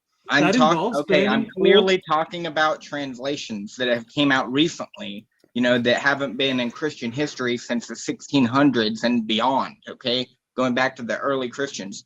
These modern translations like the NIV, the ESV, the amplified version, which I found too loud, but there are all these, crazy translations that are coming out now, and they are not accurate. I think they're corruption. So no, I would not burn the early manuscripts. That's, if I wasn't clear on that, now I am, okay? Just talking about modern translations. I think they're false. Okay, but just to be clear, just a simple yes or no question. You guys believe in magic, right? Because the Bible says magic is real. Magic? Yes. Moses and his brother Aaron have a magic contest against the Pharaoh's sorcerers, and they win. Not because the Pharaoh sorcerers can't do magic, but because they do better magic, and their magical serpent eats all the other magical serpents. That's in the book of Exodus. So Moses' brother does better magic than the Pharaoh sorcerers. So you guys believe in magic. Also, the Witch of Endor, Nope. She uses magic to raise the souls of the dead. so that she could. Well, it's in the Bible, so why don't you believe in it? Because what Moses and Aaron was doing was not magic. It was the power of God. They weren't using Yeah, but the enchantment to bring sorcerers weren't using the power of God. They were doing magic. Right. And on that note, this is the last question. Bitter truth for $10. And thank you to all of the love and supports from our super chats tonight. And just regular questions. Quick question. If science is garbage, why do you need to see a physician?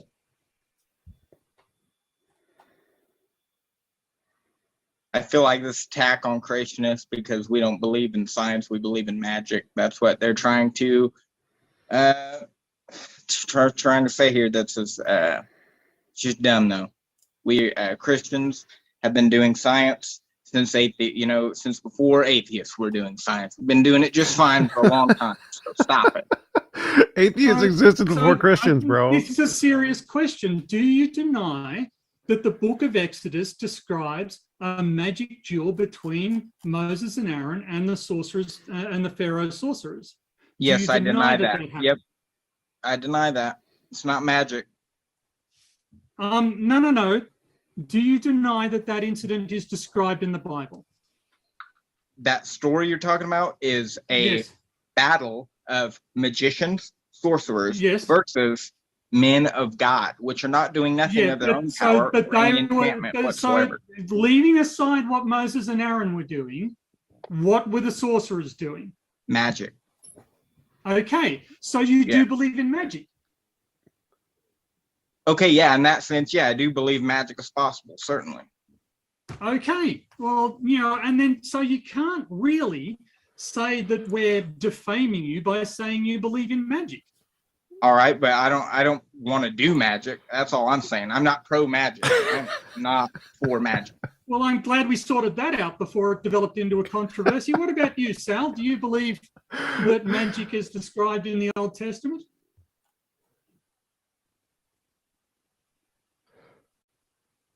Yes, I'm sorry I was delayed in responding. I actually had to think about it.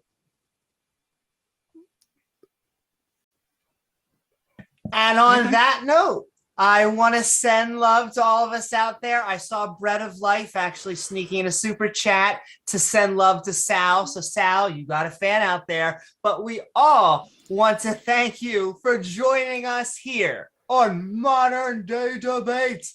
We're a neutral platform welcoming everybody from all walks of life. Please don't forget to like and subscribe. And if you want, looking for more juicy debates, including is the Earth 6,000 years old, and you liked what either of our interlocutors had to say, like PhD Tony, TJump, Christopher, and Sal, woo-hoo. Well, you can find all of their links in the description below. Plus, if you're looking for more fun after the show, why not head over to the MDD Discord? But with that, I am Amy Newman with Modern Day Debate. We hope and you continue to have more great conversations, discussions, and debates. Mwah! Good night, good day, or just have a fantastic taco day. Woo! We are out. Oh, are we off air? We are. Not on my end, but I'm sending love to everyone out there on the interwebs, even on TJump's channel. A question for Christopher. Do you want to join my after show on my channel? Yeah, I'll see you guys later.